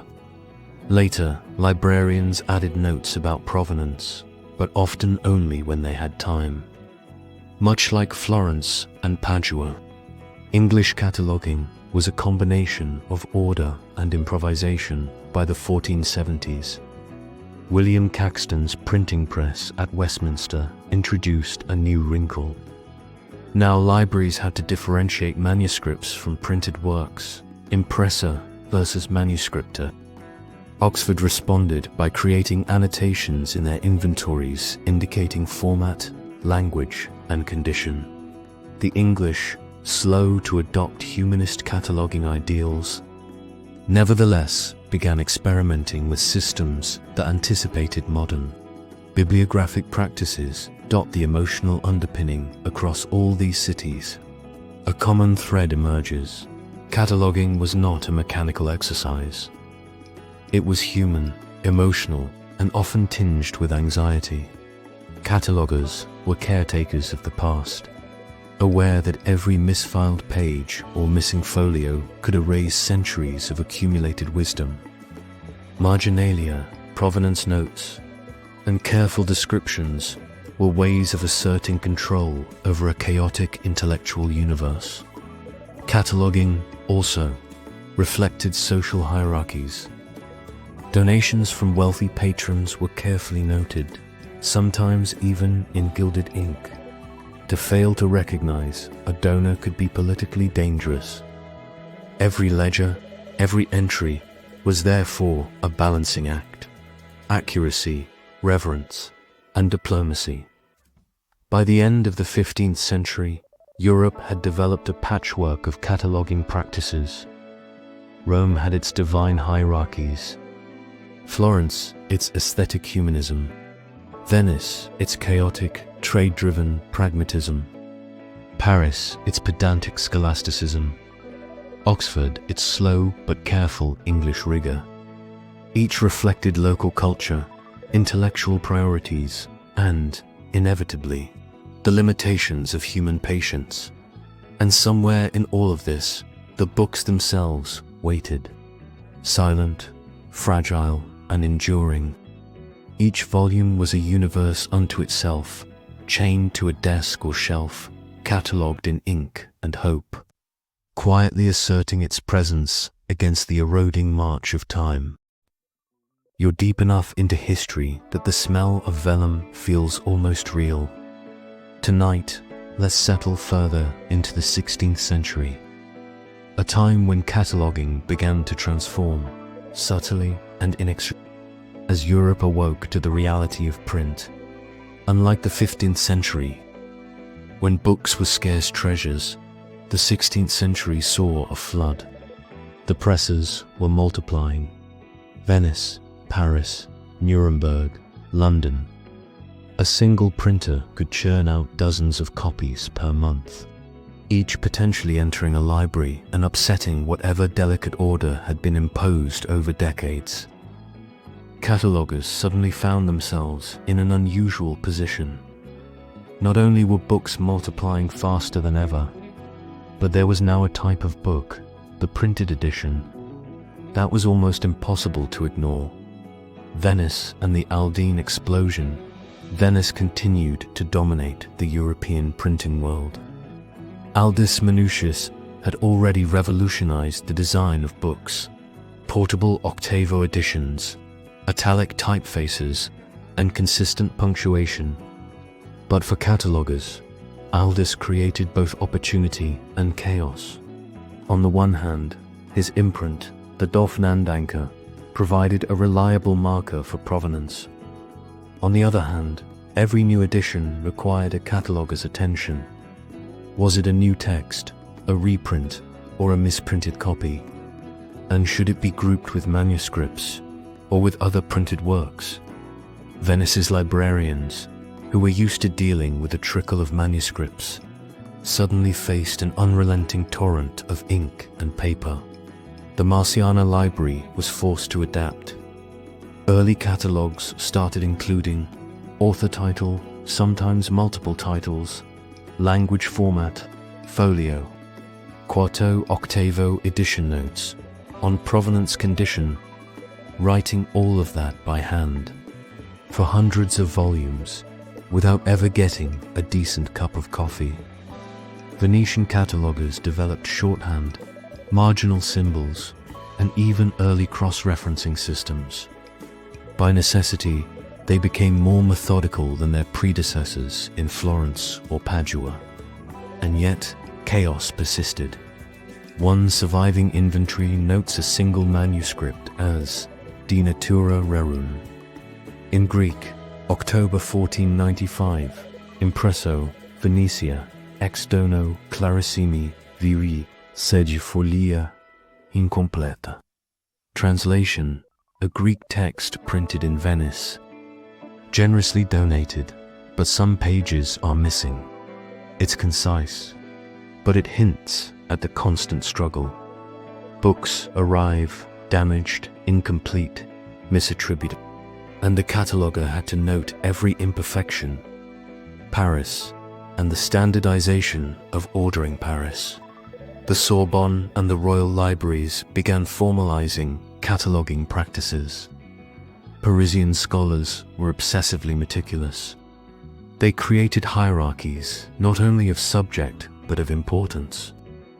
Theology remained dominant, followed by philosophy, law, and medicine.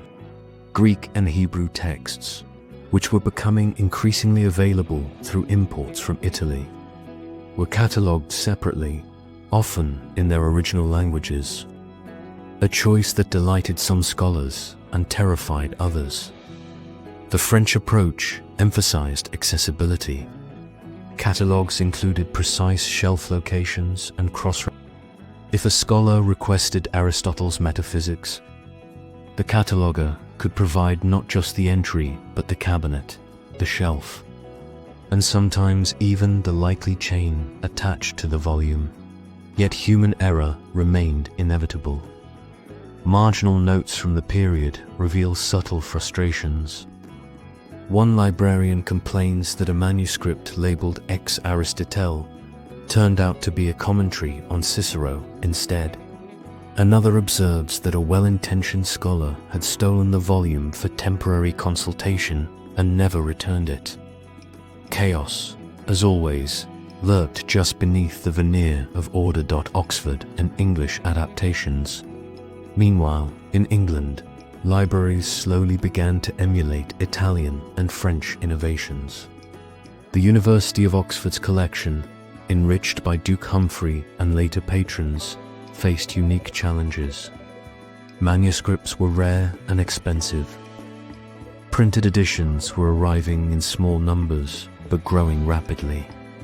English catalogers emphasized dual classification, subject and provenance. They began noting whether a volume was manuscript or printed, Latin or vernacular, folio or quad. Marginal comments often included the donor's social rank, as if the book's value were as much political as intellectual. William Caxton's printing press introduced the English public to a wider world of texts. Catalogers now faced dilemmas: how to categorize multiple editions of Chaucer, Boccaccio, or classical Latin texts. Often, the solution was to create separate entries for each edition, resulting in catalogues that looked more like genealogical trees than lists. By the mid-16th century, English catalogers began using standardized notations to save space and reduce ambiguity. Abbreviations, symbols, and even early index numbers. Though primitive by modern standards, these systems were the seeds of modern bibliographic science. Humanist influence and Greek texts throughout Europe. Humanist scholars continued to obsess over Greek and Hebrew texts. They were slow, painstaking, and often argued endlessly about spelling, transliteration, and authenticity. Catalogers had to learn Greek letters, Hebrew scripts, and occasionally Arabic numerals, a challenge that sometimes required personal tutoring from visiting scholars. The arrival of these texts forced libraries to create specialized sections: Greek philosophy, Greek rhetoric, Hebrew Bible commentaries, and so on. Catalogers often added notes on the physical state of the manuscripts, wormholes, water damage, or marginal glosses. One 1520s catalogue includes the comment, marginalia of uncertain date, perhaps added by a distracted monk. These notes reveal that catalogers were, in a quiet sense, historians, preservationists, and critics all at once, cataloging errors and quirks despite these innovations. Catalogues were still vulnerable to human quirks. Anecdotes survive. A Florentine manuscript was listed under Plato because the owner liked quoting him in the margins, even though the text was primarily a commentary on Cicero. In Venice, a book was misclassified as medical simply because it contained one paragraph mentioning herbs. In Paris, a librarian once assigned the same shelf number to 3 different volumes. resulting in a minor panic when a student could not find Aristotle's Ethica during an exam. These small errors tell us something important. Cataloguing was not purely mechanical. It was a human endeavor shaped by judgment, whim, and occasionally exhaustion. Libraries, as cultural symbols, by now cataloguing had become more than a practical necessity. Libraries were symbols of civic pride, personal prestige, and intellectual authority. Florence's Lorenziana, Venice's Marciana, Paris Royal and University collections, and Oxford's Old Library all reflected the ambitions of their patrons. Donations were meticulously noted. Scribes sometimes added poetic flourishes, praising the donor or lamenting missing pages. Catalogues themselves were becoming objects of study, indexes to knowledge, carefully copied and sometimes illustrated. A scholar in 1530 might leaf through a catalogue and find notes like, "Donated by Cardinal X," "Written in Rome, contains marginal commentary by anonymous monk," "Gift of a wealthy merchant," "Pages browned, likely due to Mediterranean sun," Latin translation, possibly derived from Greek manuscript now lost. Each entry was a story, a record of generosity, care, and human error. By the early 16th century, the act of cataloguing had begun to take on a life of its own. It was no longer just a way to keep books in order. It was a subtle assertion of control over knowledge, a gentle attempt to impose human logic on an increasingly unruly intellectual universe. Northern Italy, Mantua, Ferrara, and the private collections Northern Italy was home to a series of smaller courts, each obsessed with displaying sophistication. Mantua, under the Gonzaga family, collected books almost compulsively. Isabella d'Este, in particular, maintained a private library filled with poetry, philosophy, and classical history. Her catalogues, while modest compared to the Marciana, were meticulous. Each manuscript included author or presumed author title or description date of acquisition donor. If applicable, physical description notes on condition, the cataloguer here often added personal observations. One entry in the 1510s reads, "A collection of Horace, bound in red leather, slightly worn, likely read too eagerly by a previous owner." The comment, though simple, gives a sense of the intimate relationship between reader, scribe, and book. Ferrara, another northern city, had a slightly different approach. The Este family combined humanist enthusiasm with administrative rigor. Books were grouped both by subject and by donor, reflecting the dual priorities of knowledge and prestige. A new arrival, say, a commentary on Aristotle donated by a visiting scholar, would receive its own catalogue entry immediately, alongside notes on any marginalia it contained. In both cities, cataloguing was more than recording. It was curating. Each book was a jewel, each ledger a reflection of taste, intellect, and social standing. The Holy Roman Empire, Nuremberg, Vienna, and the challenge of printmen. Across the Alps, the Holy Roman Empire faced its own challenges. The printing press was widespread, and libraries could no longer rely solely on manuscripts. Nuremberg, a hub of early printing, saw collections grow rapidly. By 1520, local catalogues included dozens of printed works. Alongside older manuscripts, the challenge for cataloguers was immense. How to differentiate multiple editions of the same work, how to indicate the printing press and city, how to track provenance in a region where books changed hands. Frequently, Vienna's imperial library was similarly challenged. Catalogers here developed early forms of numbering and cross-referencing. Each shelf had a numeric designation, each book a sequential number. Marginal notes indicated when a volume had been repaired or rebound. Errors were still common. A manuscript of Cicero might be misattributed to Seneca. A Greek medical text might be filed under Latin philosophy.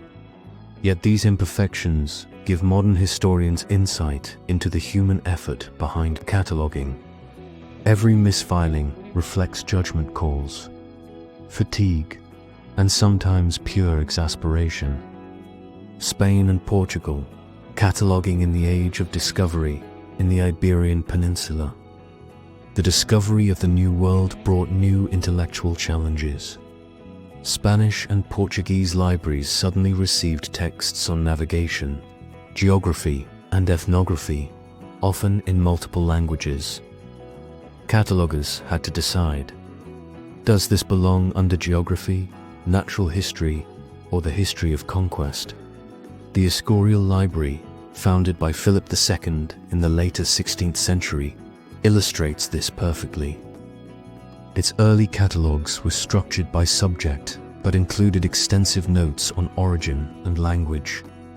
A Portuguese account of Brazil, for example, might be recorded as História do Brasil, Manuscripto, Dano, Padre Antonio, Escrito em Lisboa, contains marginal notes on natives and flora. Catalogers in these libraries were not just recorders. They were interpreters. They had to understand enough about the content to place it correctly, even if they had never read the full text. Mistakes were inevitable.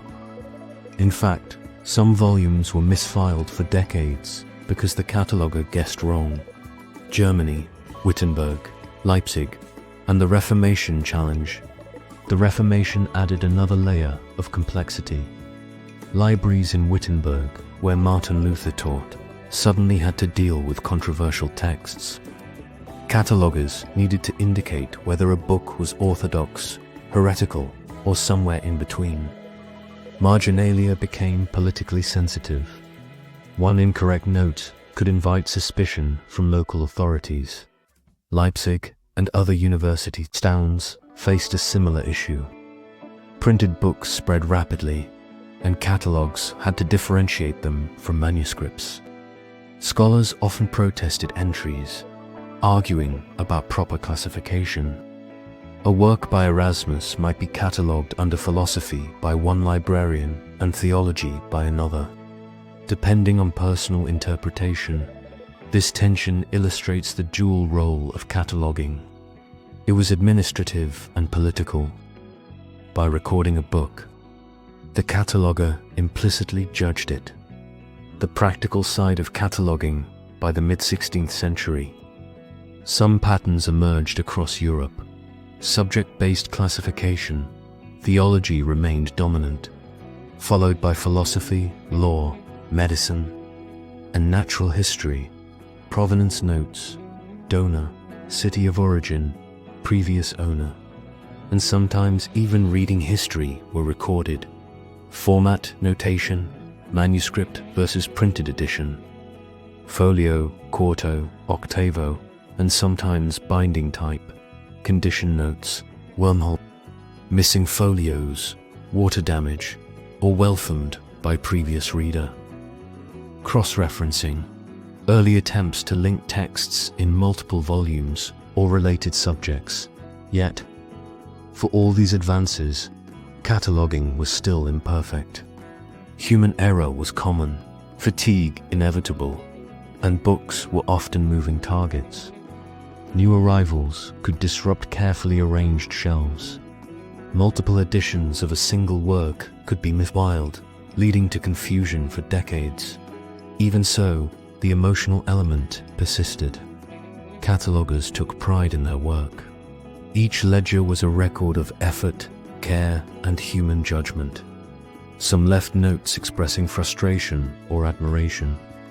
One entry in a German university library reads, This Cicero is damaged, but admirable in style, likely handled by many scholars before me. It's this quiet humanity that makes early catalogues so fascinating. They are not just administrative tools, they are stories. Frozen in ink, marginalia and the cataloguers voice across Europe. Marginalia in catalogues reveal more than just book locations. They reflect impatience, humor, and personality. A Venetian librarian might note, "This volume seems unnecessary," but the donor insisted. A Florentine scribe might add, "Aristotle again. Surely one copy is enough." These subtle comments give us insight into the daily life of They were meticulous, devoted, and often exhausted. Their work required intense focus, patience, and the ability to make judgment calls that could never be entirely rarefied by now. Europe was quietly standardizing knowledge. Libraries were becoming organized repositories, not just collections of prestige. Cataloging methods spread through humanist networks, correspondence, and scholarly travel. The principles established in Rome, Florence, and Venice rippled outward, influencing smaller cities, university towns, and private collectors. By now, cataloging had become a recognized discipline. The explosion of printed books, combined with the ever-growing manuscript collections, created a subtle crisis of order.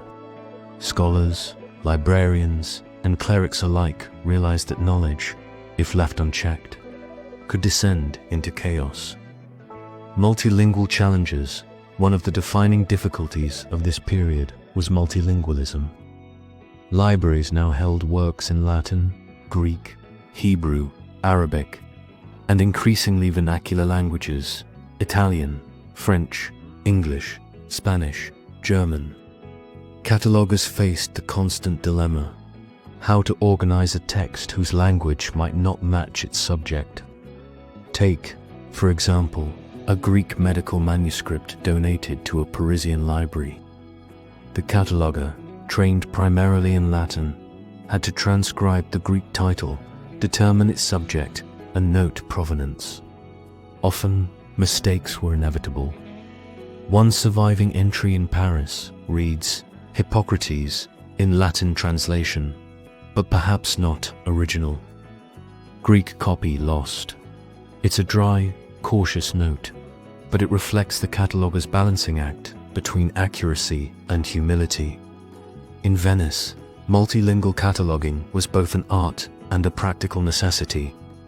The Aldine press had produced Greek classics en masse, while Arabic medical texts circulated among physicians. Catalogers devised shorthand symbols to indicate language, edition, and format, creating an early system that foreshadowed modern bibliographic codes, thematic indexes by the late 16th century. Thematic indexing became increasingly important. Scholars didn't just want to know what books were in the library. They wanted to find texts grouped by subject: philosophy, theology, law, medicine, natural history, poetry. Each required its own classification, often subdivided further: metaphysics, ethics, canon law, civil law, herbal medicine, anatomy, and so on. Florence excelled in this. The Laurentian Library, following humanist principles, introduced cross-references between manuscripts and printed works. If a scholar consulted a commentary on Cicero, the catalogue might indicate related philosophical texts and relevant historical treatises. These cross-references were written in tiny, neat Latin, often with abbreviations that only the most devoted clerics could decipher. Paris, by contrast, favored rigid hierarchies. The Sorbonne classified theology first, then philosophy, then law, with minor attention to natural history or poetry. The catalogues were comprehensive, but lacked the playful cross-referencing of their Italian counterparts.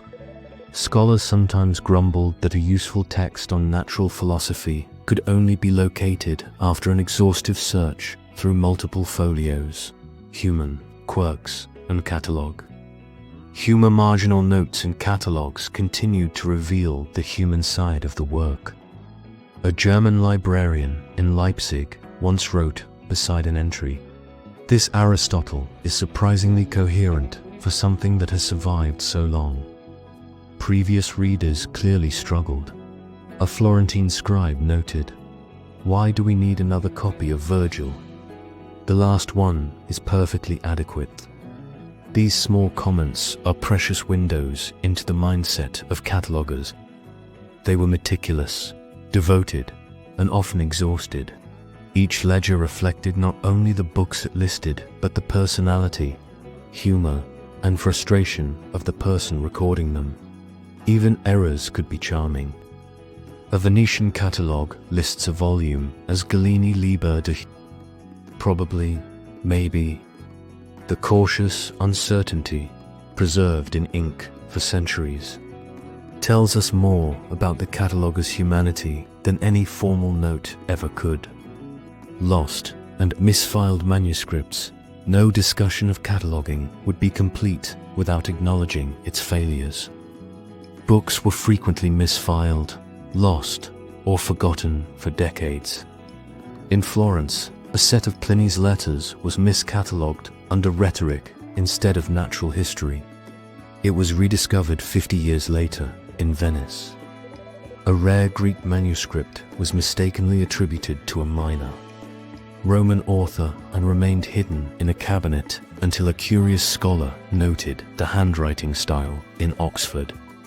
One of Duke Humphrey's manuscripts went missing for nearly a century after being incorrectly labeled. Such errors were inevitable. Catalogers worked under candlelight, often after long hours of copying texts, dealing with donations, and fielding requests from scholars. Their mistakes were small but human, and their recovery centuries later adds layers of intrigue to library history, political and religious influency, Reformation and Counter-Reformation also influenced cataloguing. Libraries in Wittenberg, Paris, and Rome began including notes about the orthodoxy of texts. Marginalia could indicate whether a book was suitable for students, controversial, or forbidden. Catalogers were effectively gatekeepers of acceptable knowledge, quietly balancing scholarship with the risk of censorship. Even minor annotations could have consequences. A note that a text was suspect could prevent a scholar from consulting it. A positive note could imply endorsement. In this sense, cataloguing was never purely administrative. It was also subtly political. Emotional labor of cataloguing by now. It's clear that cataloguing was more than a technical exercise. It was laborious, sometimes tedious, and always intellectual. Catalogers were deeply invested in their work, aware that the slightest misclassification could disrupt centuries of scholarship. They were historians, critics, archivists, and often exhausted human beings. Their work also demanded patience with donors, scholars, and fellow clerics. A well-meaning donor might insist that his favorite text be listed first or described in a particular way. A scholar might question an entry's accuracy. The cataloger had to balance diplomacy with precision, often without the aid of modern tools. The Quiet Revolution by the end of the 16th century, Europe had developed a sophisticated, if still imperfect, system of cataloguing. Manuscripts and printed books were classified, annotated, and cross-referenced.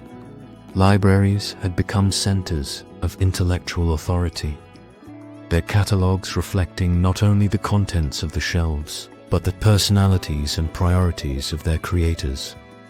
In essence, cataloguing had become a quiet revolution. It was invisible, meticulous, and utterly essential. Without it, the explosion of knowledge triggered by the printing press could have descended into chaos. With it, human thought began to be organized, preserved, and transmitted across generations. By now, libraries had become vast and increasingly complex. The explosion of printed material, combined with centuries of accumulated manuscripts, created new pressures on catalogers. Simple subject lists were no longer enough. Scholars demanded access, donors demanded recognition, and political authorities demanded oversight. Catalogers had to innovate early modern Europe. Standardization begins across Europe. The seeds of standardized cataloging began to sprout. Venice, Florence, Paris, and Oxford had all experimented with various methods. By the 1600s, patterns were emerging. Numbering systems, each book or manuscript received a unique identifier. It might be a sequential number or a combination of letters and numerals indicating subject, shelf, and donor. This allowed for easier cross-referencing and reduced errors. Thematic categorization, while theology often remained dominant. Libraries began organizing works by finer subject distinctions: natural philosophy, medicine, mathematics, history, poetry, and more, provenance and condition. Catalogers meticulously noted donors, previous owners, and physical condition, maintaining a record that was part administrative, part social history. Cross-referencing related works, volumes, or commentaries were linked, often with arrows, marginal notes, or symbols. Scholars could follow these trails across the library, tracing intellectual connections centuries old. The result was a gradual shift from the individual, interpretive style of humanist cataloging to a more methodical, standardized approach. Yet human quirks remained. Marginal notes frequently reveal irritation, dry humor, and the occasional sigh of resignation. One German librarian, commenting on a misfiled Aristotle, simply wrote, "I despair of this philosopher's popularity." The Library of Leiden and Dutch Innovations Leiden University, founded in 1575, became a model for early modern cataloging. Dutch librarians emphasized accessibility, anticipating the needs of scholars working in multiple languages and disciplines. Catalogs were extensive, combining alphabetical order, subject order, and shelf location. A unique innovation in Dutch libraries was the introduction of tables of contents for entire collections. Not just individual books, but the collection as a whole was summarized. Scholars could quickly determine where to find manuscripts on medicine, philosophy, or classical literature. This was particularly helpful for university libraries, serving hundreds of students. Leiden also pioneered annotations on circulation. Librarians recorded when a volume left the shelves, who borrowed it, and when it was expected back. A precursor to modern loan systems. Mistakes still occurred. Books were sometimes lost for years, only to be discovered, misfiled, under unrelated subjects. France, the royal libraries, and the pursuit of ordering France. The royal libraries of Paris and Fontainebleau were moving toward absolute order. By the early 1600s, the cataloging system included numbered entry sorter and title edition, and printing details subject classification donor, or acquisition notes location within the library. This level of detail allowed scholars to navigate increasingly large collections. Yet it also required patience. Catalogers spent days, sometimes weeks, on a single volume, ensuring that it was properly described. Errors were rare but memorable. A theologian's manuscript might accidentally be placed in the poetry section, causing a minor scandal when discovered during a student examination. The French system emphasized hierarchy. Theology dominated, followed by philosophy, law, and medicine. This reflected the political and religious priorities of the monarchy, ensuring that access to knowledge remained aligned with broader societal structures. Catalogers were not merely archivists. They were subtle agents of intellectual control. England, Oxford, and Cambridge evolve in England. Oxford and Cambridge continued refining cataloguing methods. Duke Humphrey's library at Oxford, along with later donations, had grown so large that dual systems emerged: alphabetical by author, useful for quick reference, subject-based classification, ensured thematic coherence. By the mid-17th century, librarians were using shelf marks, numbering, and detailed condition notes. Marginalia often reflected personal judgment. One librarian, observing a well-worn manuscript of Aristotle, noted, "Clearly overused, yet beloved. May it survive another century." Cambridge adopted similar systems, emphasizing accessibility for students while maintaining rigorous documentation. Printed works were carefully distinguished from manuscripts, and provenance became increasingly important. Libraries were no longer static collections. They were active intellectual ecosystems, maintained by patient, meticulous cataloguers challengers of multi-volume works. One of the major headaches of this period was the proliferation of multi-volume works. Histories, commentaries, and collected works often arrived in several folios or quartos.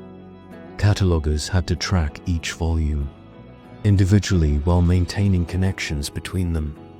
Marginal notes often reveal frustration. Volume 2 arrived without "I may fate spare us further confusion."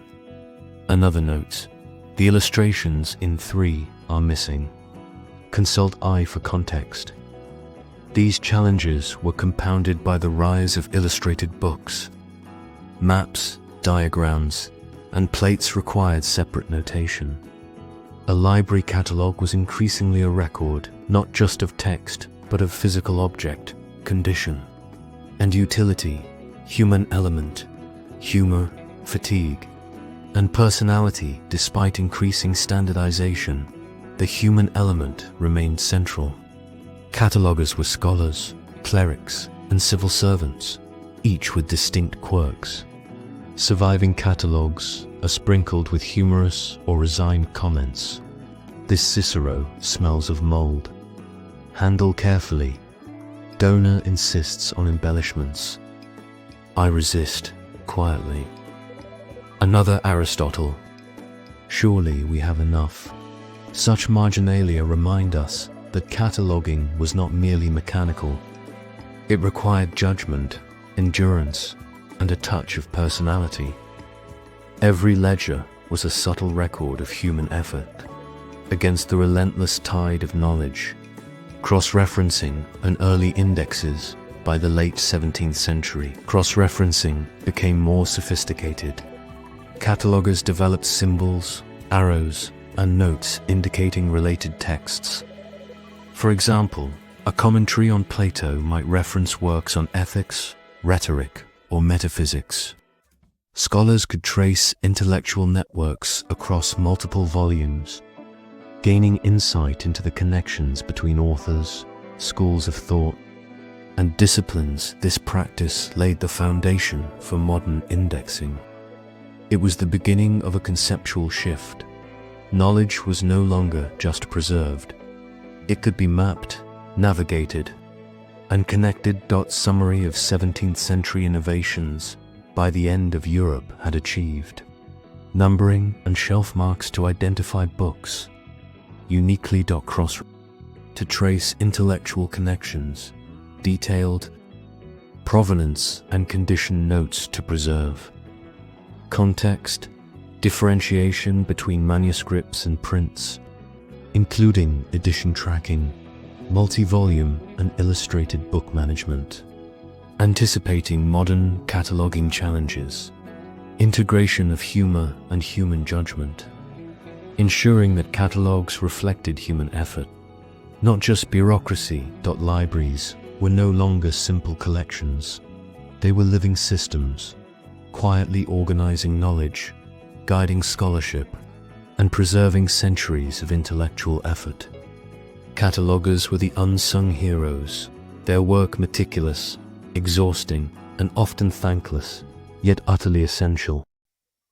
If you've been following along with the faint hum of centuries-old libraries in your mind, you're well acquainted with the delicate rhythm of cataloging, the careful handwriting, the marginal notes, the sighs of exhausted librarians. In Part 10, we drift into the 18th century, when cataloging began to transition toward the systematic, methodical practices that would eventually define modern library science. Enlightenment. Influence on libraries. The 18th century brought the Enlightenment, a cultural and intellectual movement obsessed with reason, classification, and order. Libraries, naturally, became reflections of this mindset. Knowledge was no longer just preserved for scholars or elites. It was meant to be accessible, navigable, and, ideally, comprehensible to a broader public. Paris, London, and Vienna led the charge. The Bibliothèque du Roi, later the Bibliothèque Nationale de France in Paris, expanded enormously, both in size and ambition. Librarians were now expected to maintain comprehensive catalogues that were consistent, cross-referenced, and increasingly standardized. Each entry included author and title edition and printing details, subject classification, provenance shelf, location, physical description, including format and condition. These catalogues were no longer private tools for a small group of scholars. They were instruments of public knowledge management, classification schemes. The Enlightenment obsession with order spurred new classification schemes. Scholars debated endlessly. Should Aristotle be listed under philosophy or natural science? Should geography be grouped with history or separate? The goal was to create an intellectual map of the collection, a precursor to the modern Dewey or Library of Congress systems. Some libraries experimented with numerical classification. Books were assigned numbers based on subject, author, and acquisition date, creating an early analog to modern cataloging codes. Marginalia still existed, of course, often noting the occasional misfiled or damaged volume. One librarian in Paris dryly observed, "This Cicero might be better suited to the philosophy section, but the donor insists otherwise. I comply, silently." Circulation records and accessibility. By the 18th century, circulation records became more sophisticated. Scholars could borrow books, and librarians meticulously recorded departures and returns. Misplaced books were still common, but systematic tracking reduced the problem significantly. Libraries began producing printed catalogues, allowing scholars to consult inventories without setting foot in the building. These early printed catalogues were dense, meticulous, and occasionally humorous in footnotes. One French entry reads, Volume 12, Homer's Iliad, slightly worm-eaten but still legible. Consult carefully unless you wish to risk a page falling. Private libraries and social prestige. While public libraries grew, private collections remained crucial. Wealthy collectors, aristocrats, merchants, and scholars continued to maintain extensive catalogues. These were often elaborately detailed, reflecting not just intellectual interest but social prestige. Donors and owners were meticulously recorded. Marginal notes often contained subtle commentary or gentle sarcasm about the habits of previous readers. In Florence, one private catalogue notes, "This Cicero belonged to a man who read it upside down." Evidently confused but enthusiastic. Such observations remind us that cataloguing was as much an art as a science. Cross-referencing and thematic catalogues reached new heights in the 18th century. Libraries developed thematic catalogues linking texts by subject, author, or historical period. A work on Greek philosophy might be cross-referenced with commentaries, translations, and related Roman works. This allowed scholars to navigate complex intellectual networks, tracing ideas across centuries and languages. The thematic approach emphasized connectivity. Libraries were no longer just storage rooms.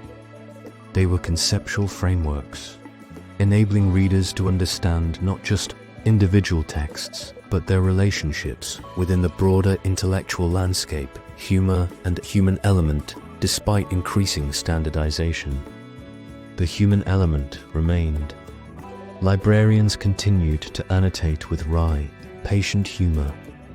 One English entry reads, "Another Aristotle. Surely the last. Perhaps next century we will tire of him." Another notes, Volume 4 of this series missing, likely under someone's bed, as usual. These small asides remind us that catalogers were deeply human. Exhaustion, curiosity, frustration, and amusement all coexisted alongside meticulous recording. Their work was methodical, but it retained a subtle personality, a trace of the human touch. Preparing for modern library science by the late 18th century, the foundations of modern cataloging were laid.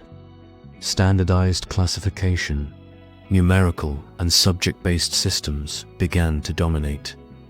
Provenance and condition notes. Careful documentation ensured the history of each book was preserved. Cross-ref, thematic and author-based links allowed scholars to navigate collections efficiently, printed catalogs and accessibility. Scholars could consult inventories without visiting the library physically. Circulation tracking, borrowing, and returning became formalized. Reducing lost. Libraries were now systematic, methodical, and increasingly yet they remained human in the smallest details. A humorous note, a sigh of frustration, or a careful observation about a missing folio. Cataloguing had evolved from the tentative, sometimes chaotic efforts of the 15th century into a disciplined, coherent practice, paving the way for 19th century innovations. The quiet legacies, the 18th century closed. Cataloguing had quietly transformed intellectual life. Books, manuscripts, and printed editions were no longer merely accumulated. They were organized, recorded, and made accessible. Scholars could locate texts, understand their context, and trace intellectual networks across Europe. The work of painstaking, meticulous, and often invisible, ensured that knowledge survived. Their notes, marginalia, and ledgers are now invaluable historical records. Through patient effort and quiet dedication, they shaped the way information was preserved, shared, and understood for generations to come.